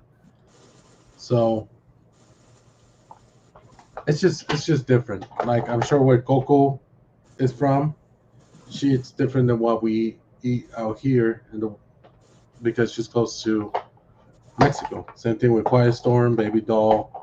Us, Lala, you and I, we eat Mexican food, but with tomato sauce on top. You ask for an enchilada, and it's tomato soup. Yeah, we like a lot of the red. Like we have the green, but we like a lot of the red. Right. And like you said, like the tamales. You guys, we steam them, but we cook it all the way through. And like some cultures, they make it like sweet, and we don't do sweet. Right. We don't do sweet. Like tamales is like part of the main course of the dinner. So like sweet to us is like the dessert. If it's gonna be sweet, that's dessert. So there's not gonna be sweet anything in it. It's gonna have meat in it of one sort or of another. But to each their own. But like a lot of places, like I know, like all over the world, they all have a tamale of their own. So I think that's pretty cool. Like they all have a tamale. Either it's wrapped in a banana leaf or however they wrap it, and it has something different. But they all have a tamale. Yeah. Of some sort. But I don't like them. I only like Mexican tamales. I like the rajas con queso tamales. Me too. Those are my Me favorite. too. What is that one? Is the ones with the cheese? You saying the cheese and The chili? cheese and the green chili. Oh yeah, we make them like we put the whole green chili in it, like almost like you're gonna make like a like the egg with the green chili, But we put the whole green chili in there, and then we put the like a big cut of the white cheese, and then we wrap the masa in it. So it's almost like a chile relleno, but it's a tamale. Oh, Do you okay. guys do it like that? No. Yeah, those are good. Like good. So the tamales that we eat is we put cheese on it, and then we put like the jalapeno, like the chile con raja. Is that what the one you're talking about, Coco? The rajas con queso. Yeah, the green chili and then with the cheese. Uh-huh. Yeah, it's like a jalapeno with cheese. So they put like the. We use like the big green pepper, like you would use for the, like the huevos, like the kind like that. Right. And then we stuff the chili, and then we wrap it in the masa. Okay. But maybe it's just maybe a thing that my grandma did. I don't know. I don't know if anybody else is doing that. Yeah, and that's the way we eat it, like the jalapeno and cheese, or the chicken and green sauce. Yes. The chicken tastes better with the green chili, and the pork is better with the red chili. Just like the same with the enchiladas. If you're gonna make it with the chicken, right? There's a kind that I can wrap with flour tortillas and green chili sauce, and I use the white cheese, the Monterey Jack. I use the Monterey Jack, but then if I go corn, I like to use chicken with the red sauce, and then the cheddar cheese. I don't use the white cheese. It gives it a whole different taste. I love the Mennonite cheese.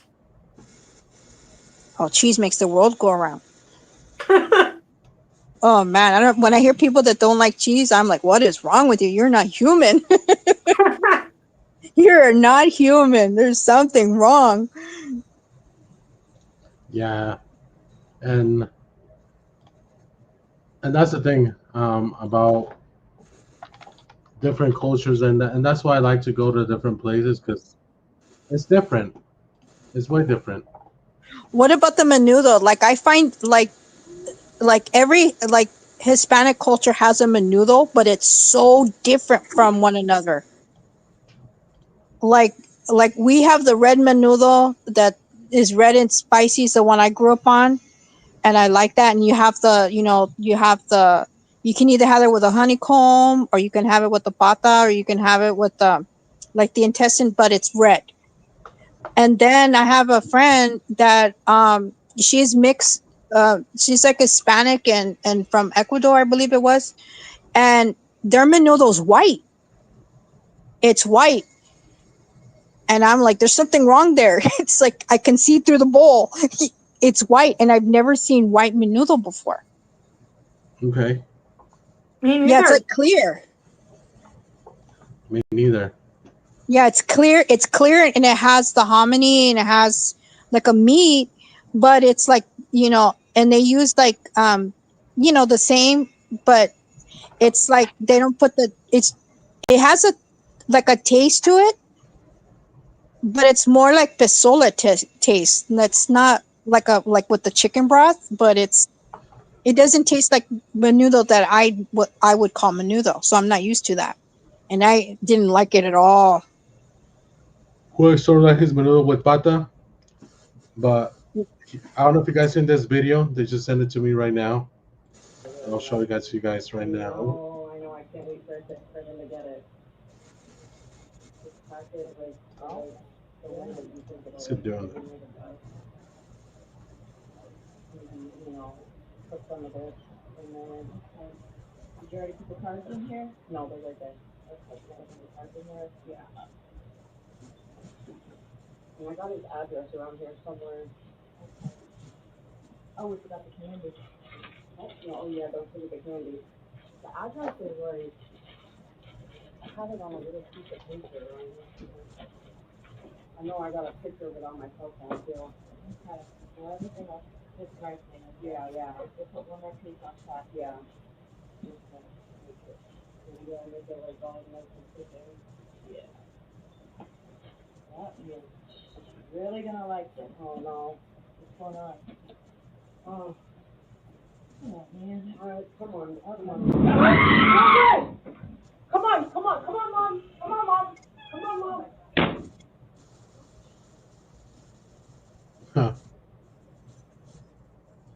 Crazy. Well, you see the chair? You see the chair? Yeah, I see the chair. Look at the door. Was it the door? Something? Yeah, I'm gonna play it I think again. it's the light. The chair slid back too. Yep. I saw earlier like a mist pass by. Come on, come on. Come on, come on, come on, Mom. Come on, Mom. Come on, Mom.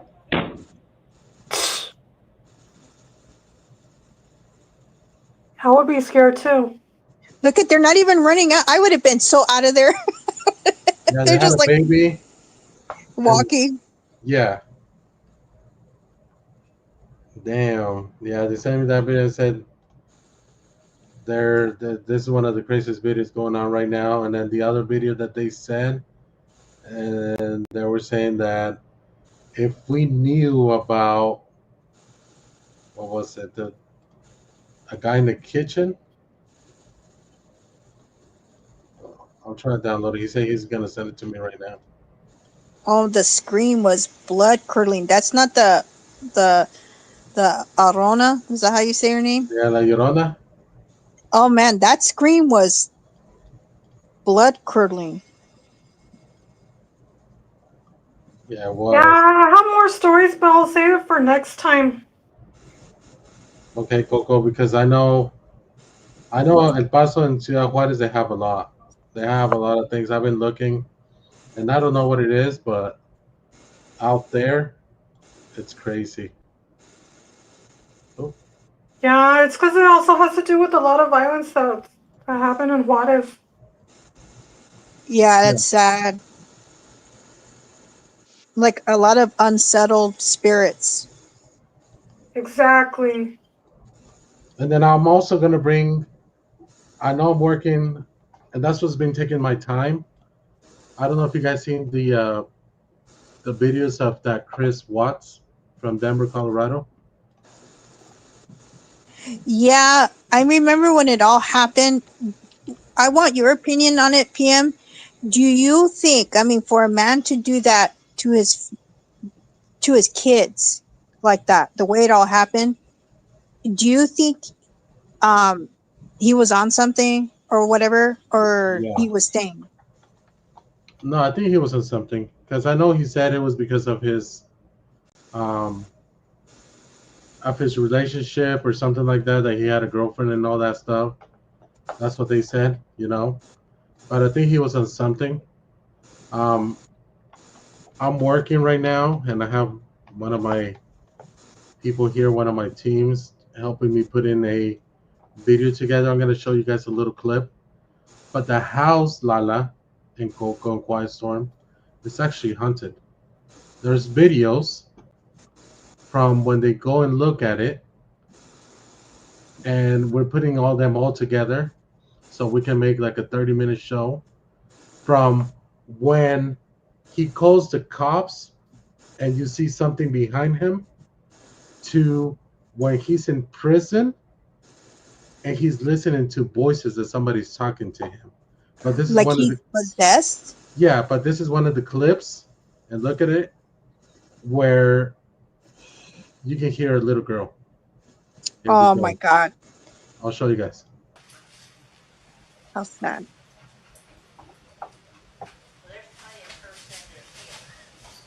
Yes. You guys hear that? Let me play it again. You can hear the little girl laughing. I don't know why is this doing. Hold on, guys.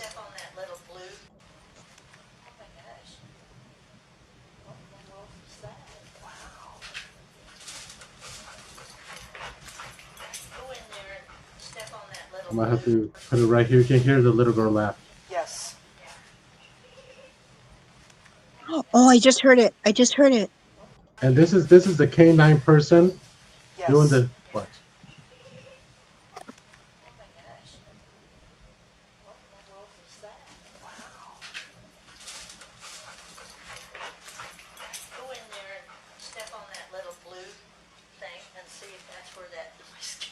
Yeah, it sounded like a kid toy. It sort of sounds like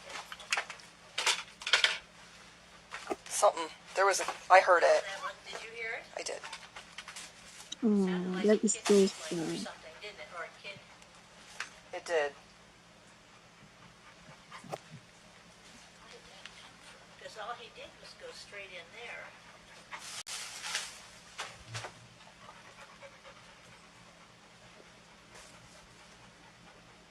They're trying to find where that noise came from. Because I heard it. I definitely heard the same thing you did. Yeah, and then he just sort of turned around and looked. I just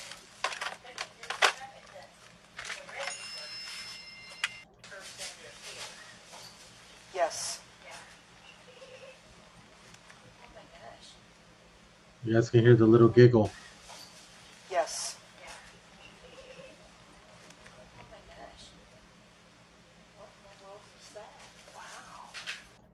And see, and that's not it. When the cops arrive and they're looking around the house, upstairs by the stairs, you can see something. You can see something up there that is peeking when the cop is looking for it. When I see these videos, and I was looking at it on this big TV I have right here, and he was showing me, and he was saying, "I'm gonna put this conspiracy compile of all these videos." And I say, "Wait, hold on." I said, hold on. I said, "Go back." He said, "What?" I said, "When the cop walks in and he's talking to Chris, yeah, look up there." And you can see a shadow figure looking from up there And this is where everything already happened. And then when they go to the wife's room to look for the purse and her cell phone was still there, you can hear on the background said, "Get out." And it was a woman's voice saying, "Get out." It was bad because it involves two little girls, a pregnant wife, and it's just sad. What do they call that? Because they said there's different types of hauntings. I think it's called residual, like it's like repetitive, like you're hearing like what was left in the mark of the actual day that happened, so you're hearing that. Right. So she's saying get out, like he must have been there at that moment. Yeah. And so you're hearing like the repeated, like a record. Yeah, and I'm I gonna show still you guys. don't understand how a parent could like take their kids' own lives like that, like, and then the wife. They're babies. He's gonna kill me, but I'll give you guys a tease. This is the other video. I'll give you guys a tease because this is gonna be like 30 minutes from, like I said, when he calls the cops to now where he's in prison, and you can hear him talk to one of his roommates or whatever we want to call him, telling this person, "I can hear my wife and my kids talk to me at night here in prison." But let me show you guys this. Turn off by themselves. It was shut down. Let me go back. Lights turn off by themselves. It was shut down. The ghost of the little girls, How often does her blood sugar drop low? again walking in same room. Cassie's a nurse, so she figured it was her husband. Okay. And she doesn't ever Oh. black out or have seizures or anything like that. Oh, that scared me. I saw A that. neighbor was showing camera footage when a weird commercial of baby in stomach and a skull in an oil lake comes How up. far along? Keep in mind that their bodies was found in an oil rig. That's why her friend said it was. Lights turn off by themselves. It was shut down. Lights turn off by themselves. It was shut down. The ghost of the little girls, How often does her blood sugar drop low? again walking in same room. Cassie's a nurse, so she figured it was her husband. Okay. And She doesn't ever black out or have seizures or anything like No, that. I mean, Neighbor was showing camera footage. You guys see that? The little girl Whoa, walking. my body feels cold. I saw both of them. Yep. I saw them. Yep. It's right there, and then the light turns up by itself. Right there. Lights turn off by themselves. It was shut down. The ghost of the little girls, How often does her blood sugar drop low? again walking in same room. Cassie's a nurse, so she figured it was her husband. Okay. and She doesn't ever black out or have seizures or anything like no, that. I mean, Neighbor was So on the video I'm gonna show you guys, there's actually the police footage, right? It's actually the police footage, and the cop walks into that room to look and see. So this girl, the girl in the red, she goes downstairs. The girl on the left, she's the girl to call the cops because this guy Chris wouldn't give her information on where the wife was. So I'll pause it where I saw the ghost of the. So right there you can see the little girl. Yeah, I saw that. That scared me. Right, you can see the little girl in there. You can actually see her. Oh, Yeah. right there Yeah. where she's at, and then the cop on his actual body film, he walks. So let me Little girls, How often does her blood sugar drop low? again walking So right there, the little girl walks again. in same room. Oh, She doesn't ever black out or have seizures or anything like that. No, I mean, Neighbor was showing camera. Cassie's a nurse, so she figured it was her husband. Okay. and She doesn't ever black out or have seizures or anything like that. Again walking in the same room. But she walks back and forth. She figured it was her husband. Okay. and She doesn't ever black out or have seizures or anything like no, that. I mean, I mean, when you guys see the real footage, like the body footage, you guys are gonna be like, damn. So the ghosts were caught on the police footage. Yes, The yes. actual police footage. Yes. Wow. Yes. So these are not like just ghost hunters. This is actually the No. police footage. The cop is talking to him. The cop is talking to him, and this is the actual police footage. That is like the fastest I've known I ever heard of a ghost becoming a ghost. Yeah. If you think about it, because all of a sudden now they're a ghost or a spirit, and hasn't even been that long. I hope they haunt him in his sleep and give him nightmares for what he did to them. They do. From what they say is yes, they do. They do. And good. The sad thing about this is, like I said, there was an unborn baby involved. Lala asked me what I think about that case. To me, if he wanted to go with his mistress, whatever, he should have just left the girl, tell her what was going on and walk away. That's what I think he should have done. He took away, obviously, 3 lives, and that's not right. I mean, to me, taking someone's life is not necessarily the way. He should have been like, I found this girl, whatever. Let's move on. You do your thing, I do mine. 50-50. But it was an unborn baby. And the way he disposed of the body of the little girls, from what they say, is the mom was dead already on the back of the car, and the 2 little girls were in front of the vehicle, not knowing that their mom was behind the car dead. And Yeah, they were babies. They were little. They didn't realize all that.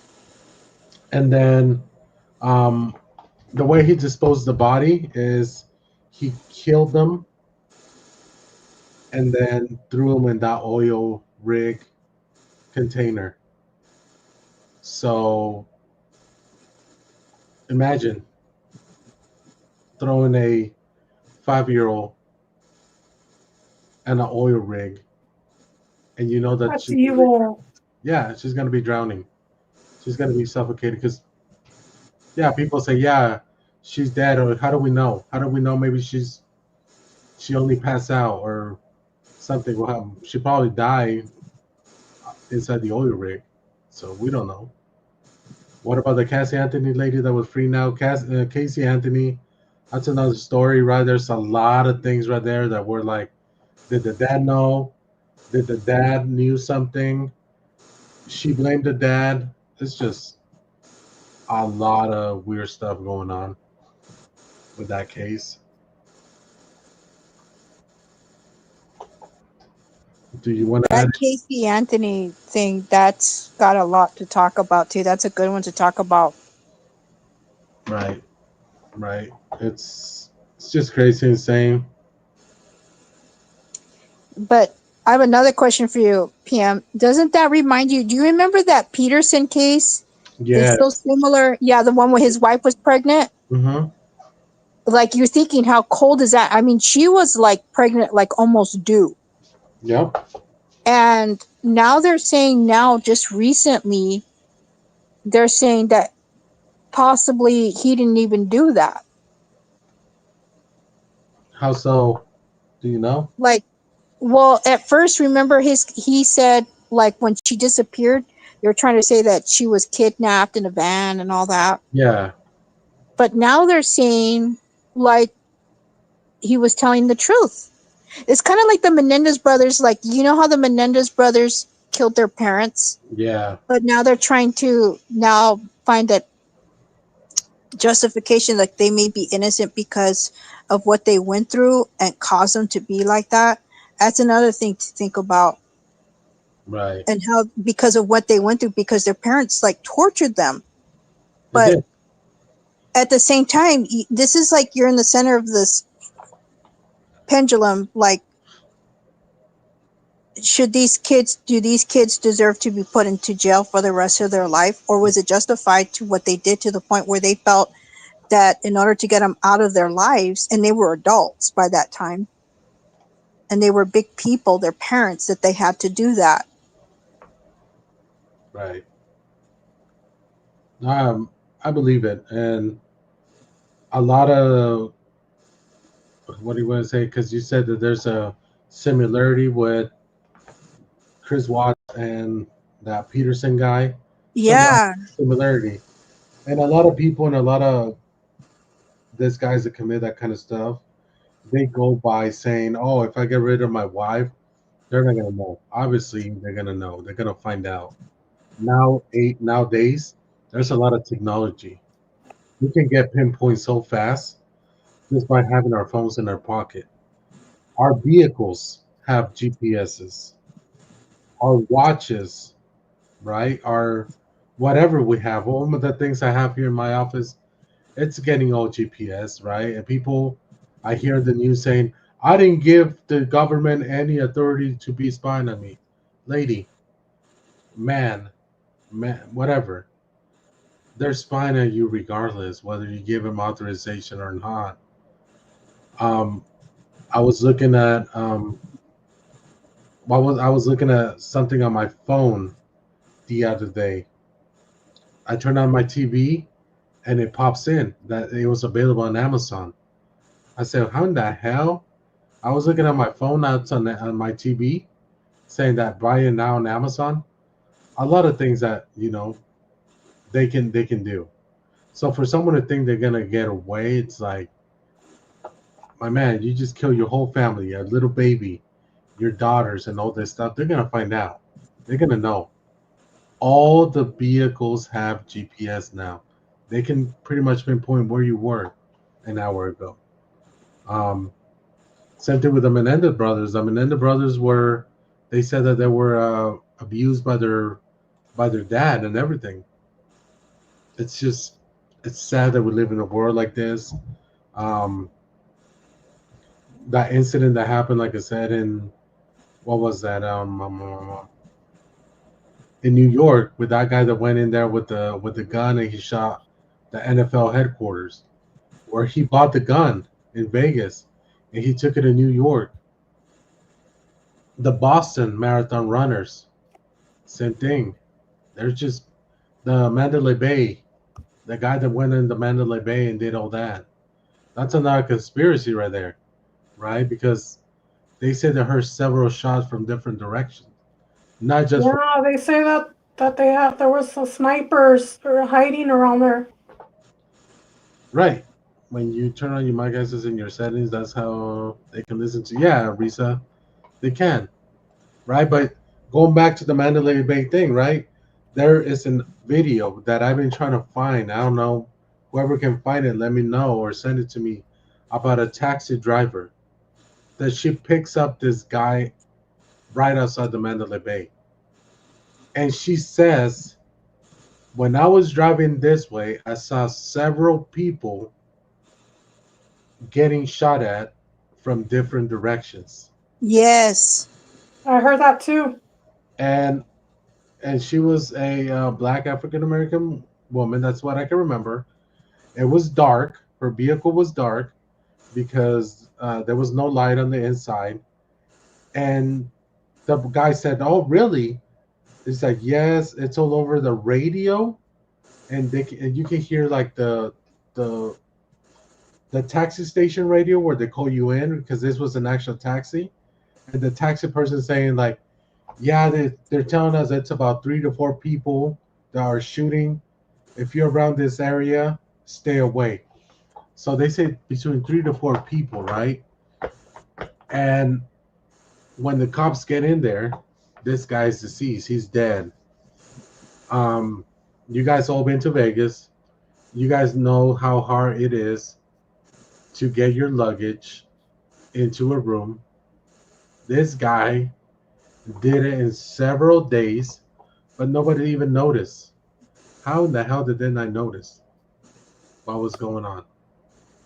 Sometimes I got my backpack on, and they're like looking at me, all weird and everything, because they don't know what I have in my backpack. And it's been one or two times that they just say, "Hey, sir, can I make sure that everything is okay?" And they say, "Look, man, if it's just my backpack, just open it. It's fine." And they open it, they don't see anything, and they go away. That case was a hush hush. It was weird. The room now, there's no more room. Yeah, he had a lot of ammo in that room. Yeah. Like a lot. And they said that they brought that up to the back end. There's no way just one person can do all of that stuff. Why was it at a country concert? I don't know, B. A lot of things, right? And then the other thing that he was a wealthy guy. He was gambling. Why would you do that? Why would you do something like that? Other people's like, oh, he was on debt. Well, he was gambling all week. And then he did that.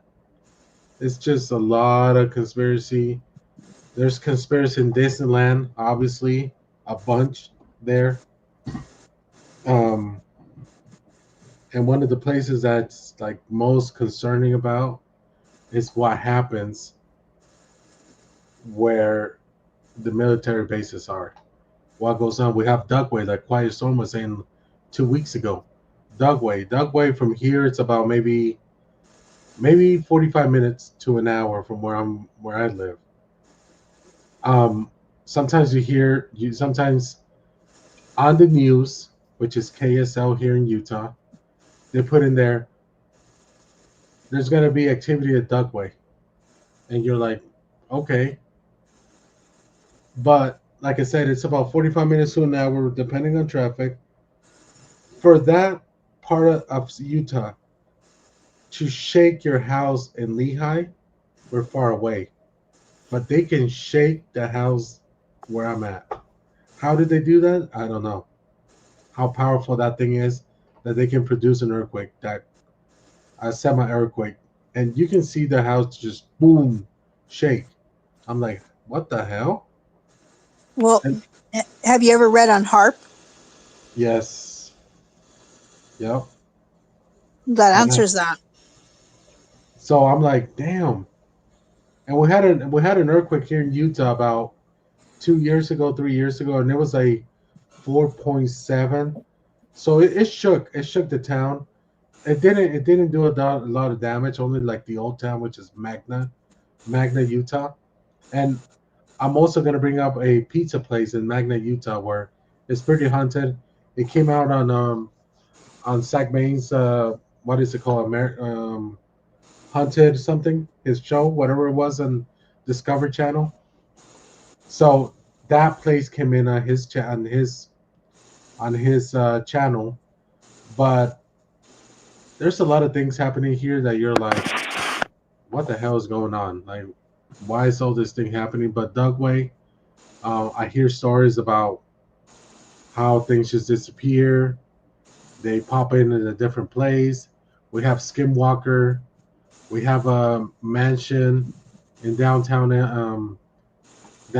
Utah, Salt Lake, that is haunted. You have obviously Baby Doll down in El Paso. A lot of history. Coco in Juarez. LA, they have a lot of things in LA, starting with the ocean. I mean, guys, we can go on all night, all day, and we're not going to be able to find anything on what's going on because, like F. Dodo was saying, conspiracy. Like Michael Jackson, is he dead? Yeah. You know what? I really hope he's not and just like in hiding, but we don't know, just like Prince, because they knew a lot. Yeah. But Selena, yeah, I feel that that's real. And again, I stand behind J-Lo did it. Yeah, no. But Michael Jackson and like Elvis, like the same thing with Elvis Presley, they overworked him. They Yeah. overworked him. I hope that he didn't die on a toilet like that, you know. But Yeah, the you know, Luxor, like Forbidden Lover says, the Luxor, it didn't feel safe in there. No, there's been a couple suicides there. You know, the last one is that the guy that landed us on top of that store. That video is gone too. You can't find the video. he landed on the store. What? Yes. What? So he was one of the guests at the Luxor. This was in April. I think it was in April of this year.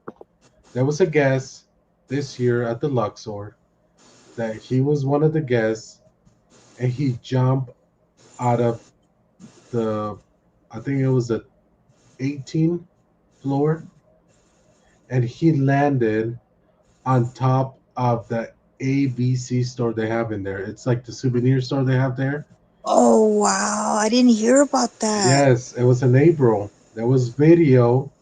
Somebody filmed it, and you can see a forklift, a boom lift, going up there to try to get the body up there with the cops and everything. Oh And my that god! that video disappeared like this. Wow. And then I think it was in June, May, the guy outside the Excalibur, and it was also on TikTok that he was hanging right there by one of the outside the Excalibur, and he jumped too. Let me see if I can.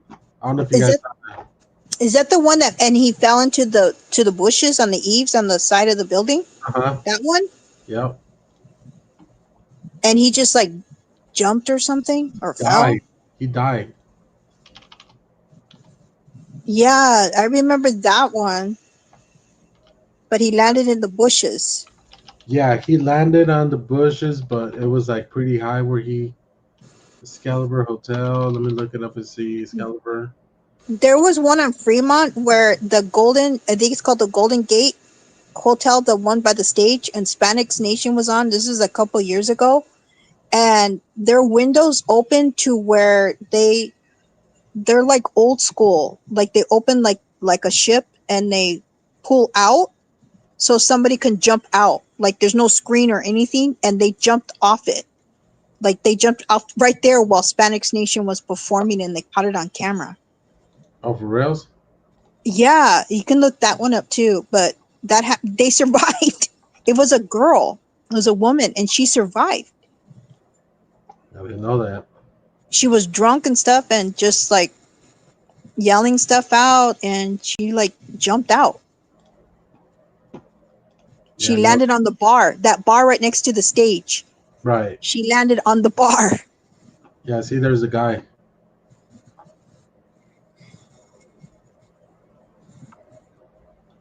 Yeah, they try and keep that stuff like hush hush as much as possible. But he looks like he went out on his own. He did. And then it See, looks like he's hanging out, like he's hanging on. look at on top of him. See, the glass is broken.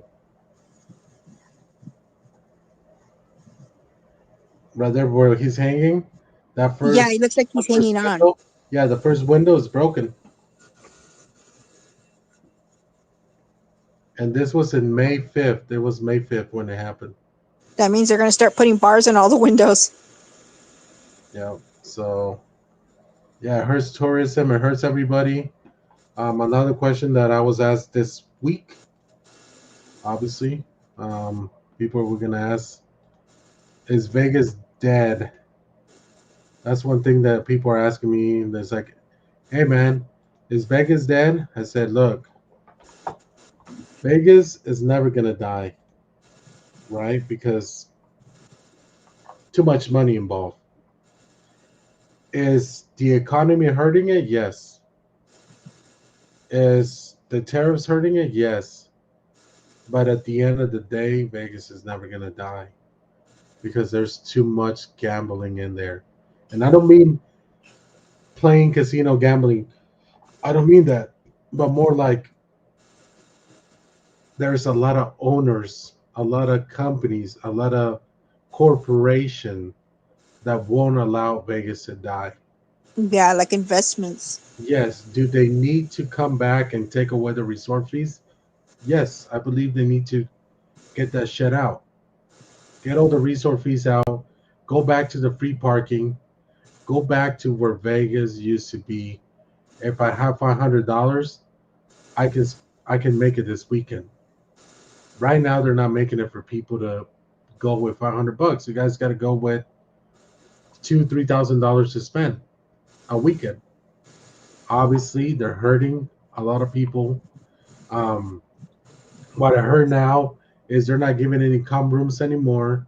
They're not giving anything that easy like it was before. So when this guy told me, he said, "Hey man, just because you got property out there and all this, it's Vegas dying." I said, "No, what's dying is this corporation treating the tourists the way they are. I don't think it's gonna die. I don't think it's gonna go away. Is it gonna suffer? Yes, it's gonna suffer like everybody here in a little bit. We're gonna go through a bump from what I know. We're gonna go from being like this to a little bump. Hopefully it lasts us a couple months and then we go back to, I'm hoping, to where we need to be. But from what I'm hearing and the way the markets are going and the stocks are going and everything is going, we're gonna feel a little roller coaster. They're saying Black Friday or Black Christmas. We're gonna have a Black Christmas. I don't know. I hope not. I hope not. But um, Vegas is becoming expensive. Um, but I think at the end of the day, Vegas will be okay. I know a lot of people, a lot of performers are hurting. Um, but at the end of the day, I think we'll be okay. Um, and tourists will go back to the way it was. Um, from and you guys are gonna see it tomorrow. The 49ers and the Raiders game that's gonna be played tomorrow. Look at the stands from this guy that I buy tickets from. He told me, PM, do you want tickets to the Raiders game and 49ers tomorrow? I said, bro, I'm not even in town and I won't be in town tomorrow. He said, I only sold 22% capacity. I said, what do you mean? He said, the game will not be sold out. It's only going to be 44%. I said, for reals? He's like, look at the game tomorrow and tell me I'm crazy. So I'm going to look at the game tomorrow. But from what I heard, it didn't sold at all. So knowing that before the game, wouldn't this is the last chance to buy a ticket, and they will go like half price to at least fill up the stadiums and make their money on concessions and parking. Yeah. Yeah, this it's just getting insane. I mean, before you used to be like, oh, and this is the thing I noticed. This is the thing I noticed with, like you said, the tickets before the game. Now they're taking the tickets off 2 hours before the game. They're not even you're not even making, and then you go outside to try to find tickets outside and everything. And all these people are like just saying, oh, give me 500, give me $600. I'm like, bro, for what? This is just a regular game. I know they're trying to make their money, but it's crazy. And like Willie said, it's only preseason. That's why. But I remember, Willie, if it was only preseason, we would just go and just so we can go watch the rivalry, right? The Raiders, the 49ers. Heck yeah, that's what it's all about, is to see the rivalry play, just like when the Yankees and the Dodgers played. Right. Man, that was awesome. Right. Until they lost. That's the year, right? The That's Bulls. like the thing to watch. Yeah, the Bulls and the Jazz, because of Michael Jordan, when he was sick with the flu, took out the Jazz in 97, 98 NBA Finals. Even though it's preseason, people go spend money.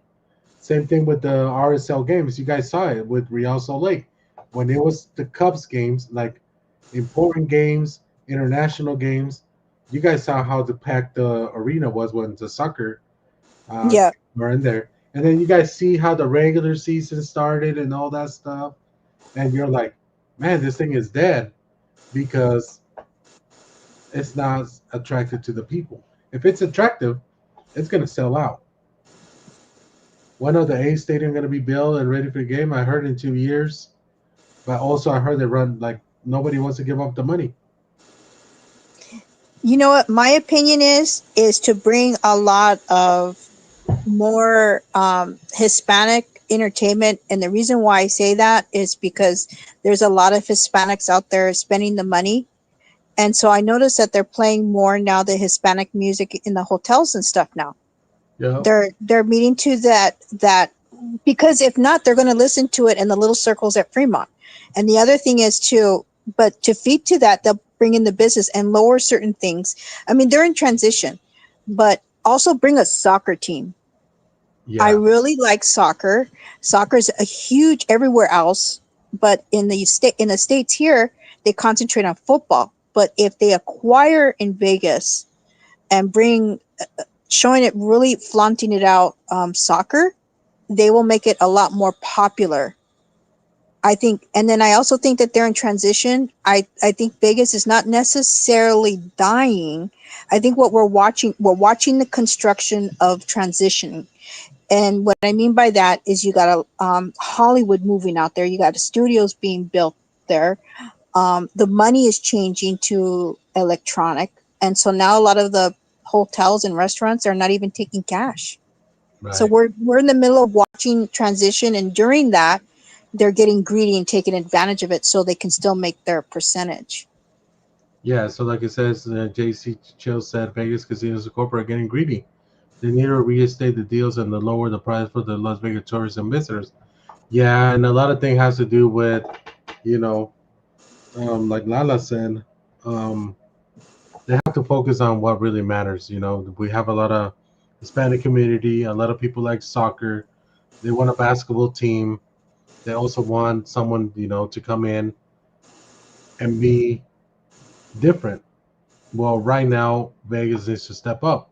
They need to step up and say, hey, you know what? Let's do it this way. I see that happening. I do. I see that they are bringing more Hispanic interests and entertainment. And like I said, I started hearing it in the casinos there. The music instead of like what your standard pop music, but they're mixing it up to meet all the audience, Right. and people are liking that. So, I mean, I think if they throw in the bigger entertainment, because they already tried it, they had some big entertainers, the Hispanic entertainers that are huge. But if they start throwing them in there into the sphere and stuff like that, I think it's going to bring in a lot of money. That's just Right. my opinion. Because they were going to try that there at the border over there where they were trying that out between the California border where they have those casinos there and stuff like that. Was it Whiskey Pete's?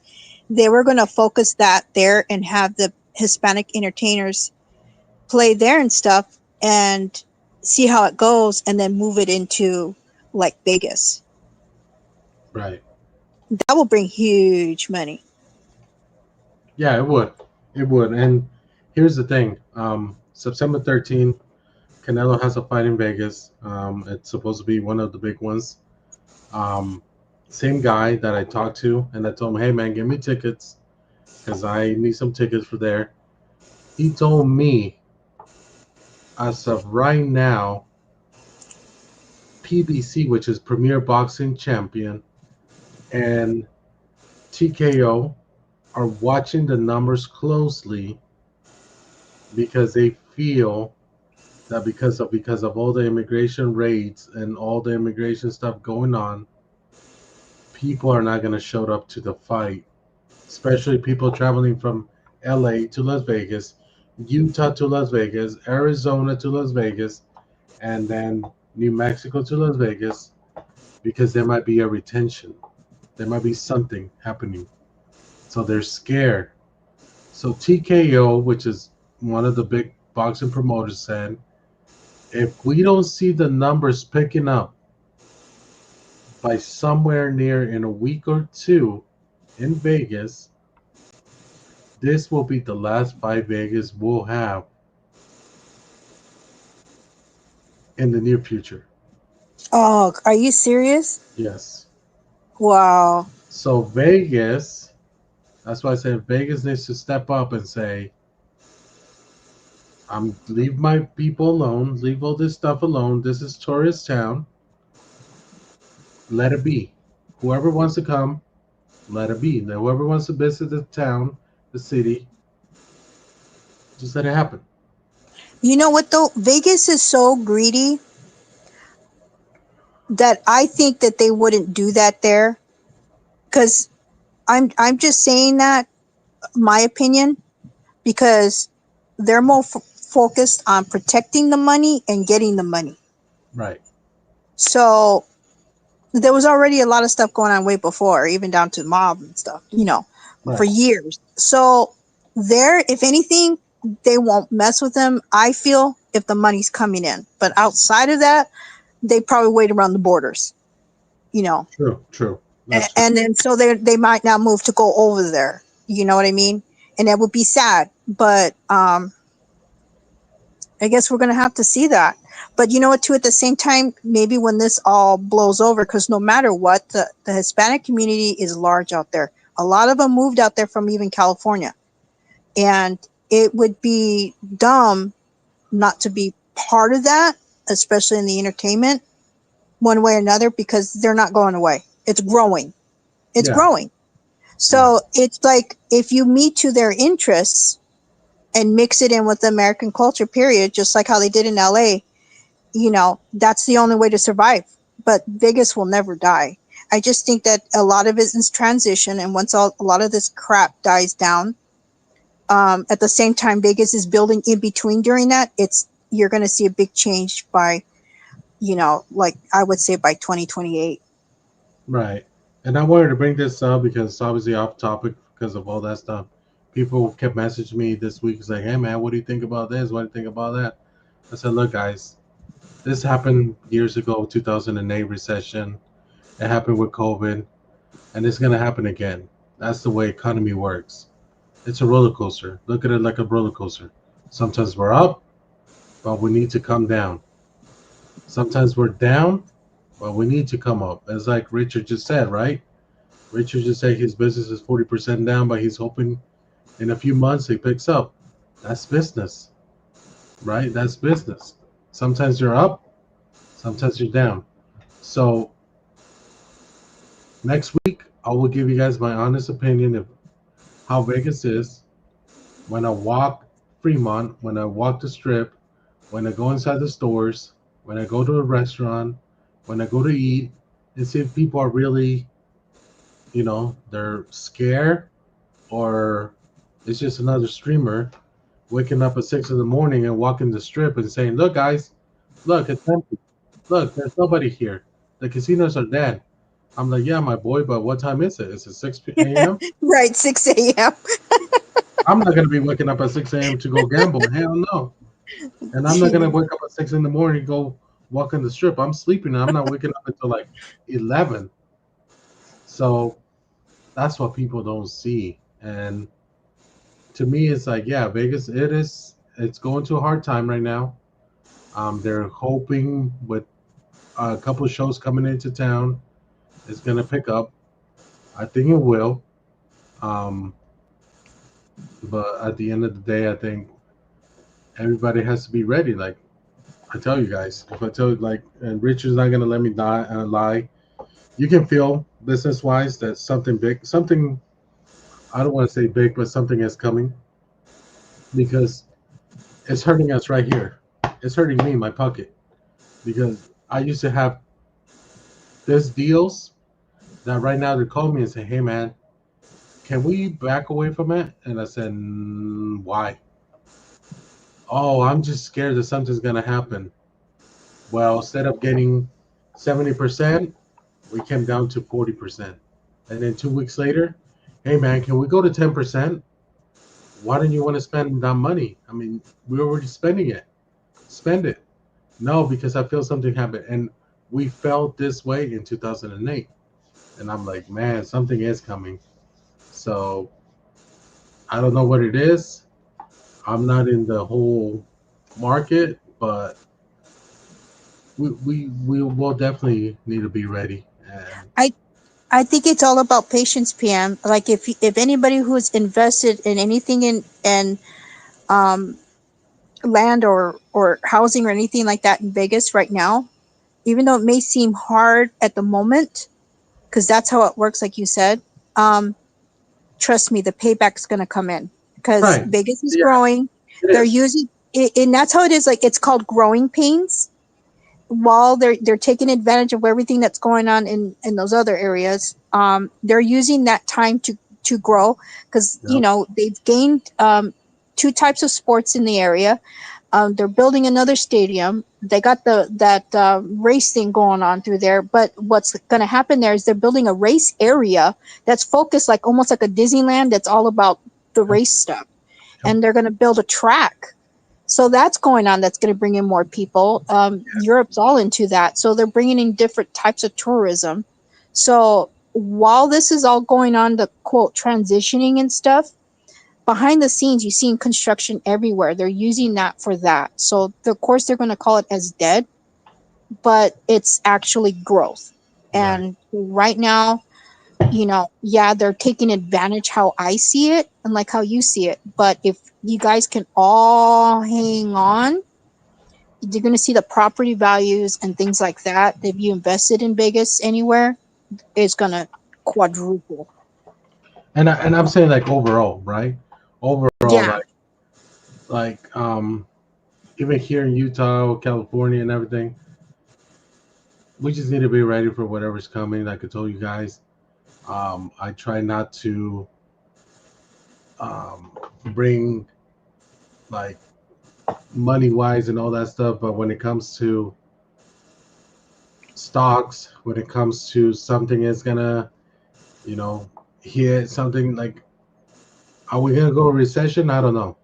I don't know. It feels that way, but I don't know because gas is going up, milk is going up, eggs are going up, and then I heard last week the meat is going up. I don't know. We'll see. But I know We're already in a recession. we're gonna be in another one from what I heard.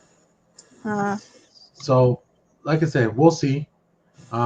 But in the meantime, like I said, we just gotta be strong. We gotta see what in the future. I don't know, Lila. Do you have something to say before we end this?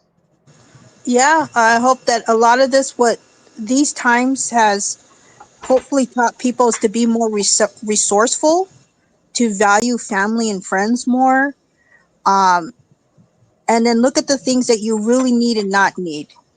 You know what Right. I mean? And Yes. that's what this is all teaching us. Like, do you really need to buy that? Like the stupid things that we all used to buy before, And I'm using that time to teach me a lot. Like when my birthday came, I didn't want anything for my birthday. We're all used to having things and gifts for Christmases and birthdays. Do we really need to go that far? Or is it more valuable to just spend time with friends and maybe pass around a coconut? Coconut or something, right? Right. Do we really need more stuff? If you really think about it. And. But before you go, I also wanted to bring up your thoughts just real quick. Remember Golden Boy? What's going to happen with him? What's happening with that guy? I should look him up. Oscar de la Hoya? Yeah. He's a mess. He's a mess, guys. Is he? Oscar de la Hoya lost it when he fought Bernard Hopkins. He started using cocaine. That's not a secret. Oscar? Uh, yes, Oscar What de a la Hoya dummy. started using cocaine. He spent all his money on drugs. By that time, he fought Mayweather. He got some money back, and he was able to build Golden Boy Promotion. He was one of the hottest promoters at that time because he had Ryan Garcia. He had what's the other guy? Teofimo Lopez. He had all the boxers under Golden Boy Promotion. But he started using some heavy drugs, and he had Canelo. He had Canelo as a um, as a boxer. When Canelo fought Mayweather, De La Hoya was at rehab. He was at rehab. So Canelo got mad, and he pretty much said, "Screw you! I don't want anything with you." And then these pictures came out with Oscar De La Hoya wearing women's underwear, women's stocking, and pictures came out on the internet, and nobody wanted to do business with him anymore. All the boxers disappeared. Then 3 years ago, his CEO tried to steal Golden Boy from him because De La Hoya walked into Golden Boy Promotions heavy on drugs. They made him sign a paper because they saw that he was all messed up. So they almost made him sign a paper. He almost lost Golden Boy promotion. He almost lost everything he had. And then recently, about maybe a year and a half ago, he overdosed in his house in Las Vegas. And then the girl that he's with now, I guess, is pretty much checking on him, pretty much, and saying like, "Hey, either you stop doing this, or you're gonna be dead." Um, but Wow. Oscar De La Hoya only has one fighter now, um, and that's Ryan Garcia. But I guess they're fighting now. As of last week, they were fighting. That's sad. That's sad. But here's I'll show you guys a picture of Oscar De La Hoya, the one of the ones that he came out. And when Canelo saw this, he said, right there. Yeah, we always knew because I grew up with him. He dated a friend of mine in high school. We're around the same age. We already knew of him dressing like that. We already knew of it, but he's not gay. But we already knew of it. He actually dated two of my friends because we grew up all in the same area. And Right. then of course I moved out of that area. But when they go bigger in status, you don't like keep in touch with him. But I've met him and talked with him. We went to parties together and stuff during that age when he was in the Olympics and stuff. And after that, we all went our own ways. And of course, we don't know of him until he's like this, too big for Yeah. everybody else. But we've always known him to do that, to tell you the truth. Yeah. So those pictures are the ones I'm telling you. Though he's wearing Yeah. girls Oh, and he's all that. done worse. He's put on. There was pictures of him with makeup. There's worse. Wearing a bathing suit. He would swim with a bikini on. Trust me, there's worse than that. Yeah. So that's his So girlfriend now. She looks like an alien, but whatever.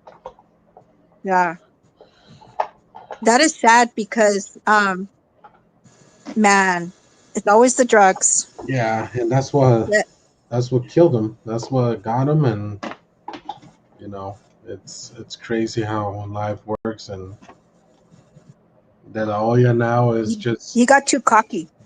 he did, and same thing happened to Mayweather. I mean, if you guys hear the stories and all that stuff, Mayweather Yep. needs money.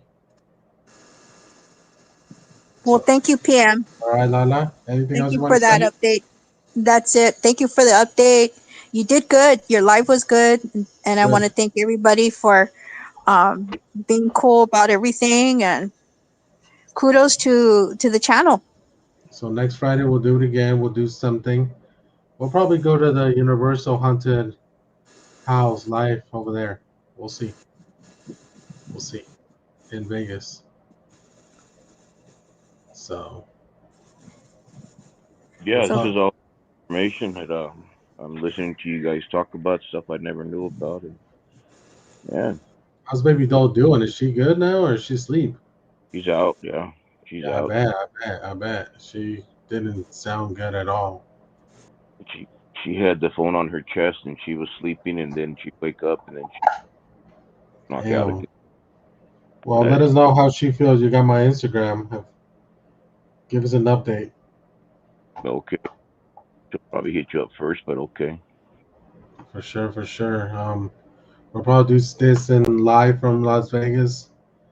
I gotta figure all this thing out, because then from there we'll probably hit another state, then come back home, then get ready. One meeting like Vegas. We'll probably try to fly in somewhere, maybe California or the East Coast. Then come back. Then we got the Canelo fight.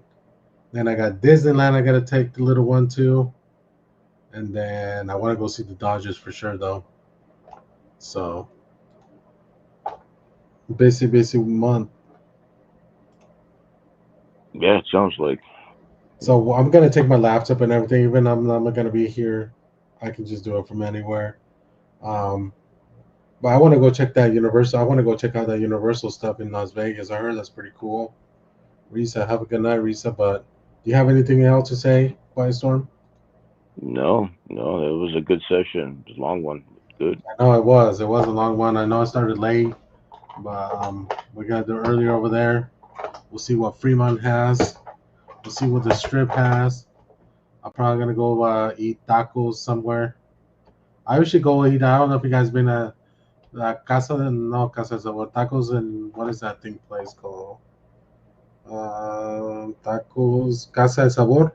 I don't know if you guys ever had those tacos, but No. they're good. But yeah. Hopefully you guys had a good one. I had a good one. Quiet Storm in the chat. Lala, obviously.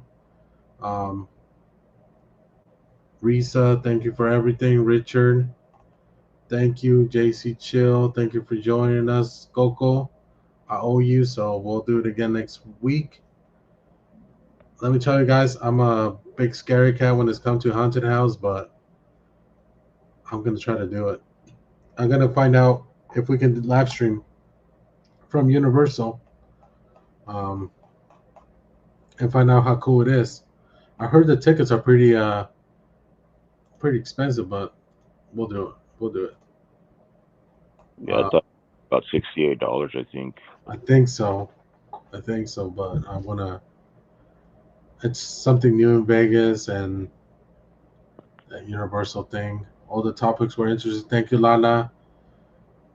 Forbidden Lover. She subscribed. Thank you. Make sure you guys subscribe to the other channel, No Boxing, No Live 24. That's where we're going to be streaming the boxing stuff, sports stuff. So by September 13th, I hope I can start doing that live because, like I said, Tuesday when the grand arrival at the MGM, I'll be there. Wednesday, from what I know, and I got the hold on, let me see. I got the pre-release schedule right here. That's the thing I had open already. So Tuesday is gonna be at 11 a.m. MGM Grand arrival. Canelo will arrive first, and then Terry Bud Crawford. Canelo might be arriving in a Lamborghini to the MGM Grand on Tuesday. Wednesday, they have the news conference at the PBC conference room. So that's Wednesday. Thursday, they have an open workout session at the MGM lobby by the Lion from 4 p.m. to 5 p.m. Canelo won't be arriving until 6:30 p.m. And then Friday, the undercard. Friday is the weigh-in at the Toshiba Plaza outside the T-Mobile Arena. That's where they're going to have the weigh-in. Or they're looking into having it at the B parking lot. It says B right here. B parking lot outside the Allegiant Stadium. And then Friday, the big fight. So that's the schedule that they have. So those are the days that we're gonna follow, so we can be live streaming, and then hopefully we can get Canelo. I'm hoping that we can get him at least on the live or something. Try to get close to him. We'll see. Never say never. Anything else, Quiet Storm, before I call it done? Oh, no. You good? Oh, it's a good rundown. Yeah. Yeah. For sure, Good. for sure. All So right. You guys, good night and a good weekend then. you too, Quiet Storm. Thank you for joining. Thank you. All right, guys. Well, we're gonna call it in. Let me know, Lala, JC Chill. We can't forget about Panchito and Willie. Risa, thank you. Honeyco, Richard Martinez. It was at the Dodgers game. Coco, thank you, Coco. Who else did we had in the chat today? B, thank you, B.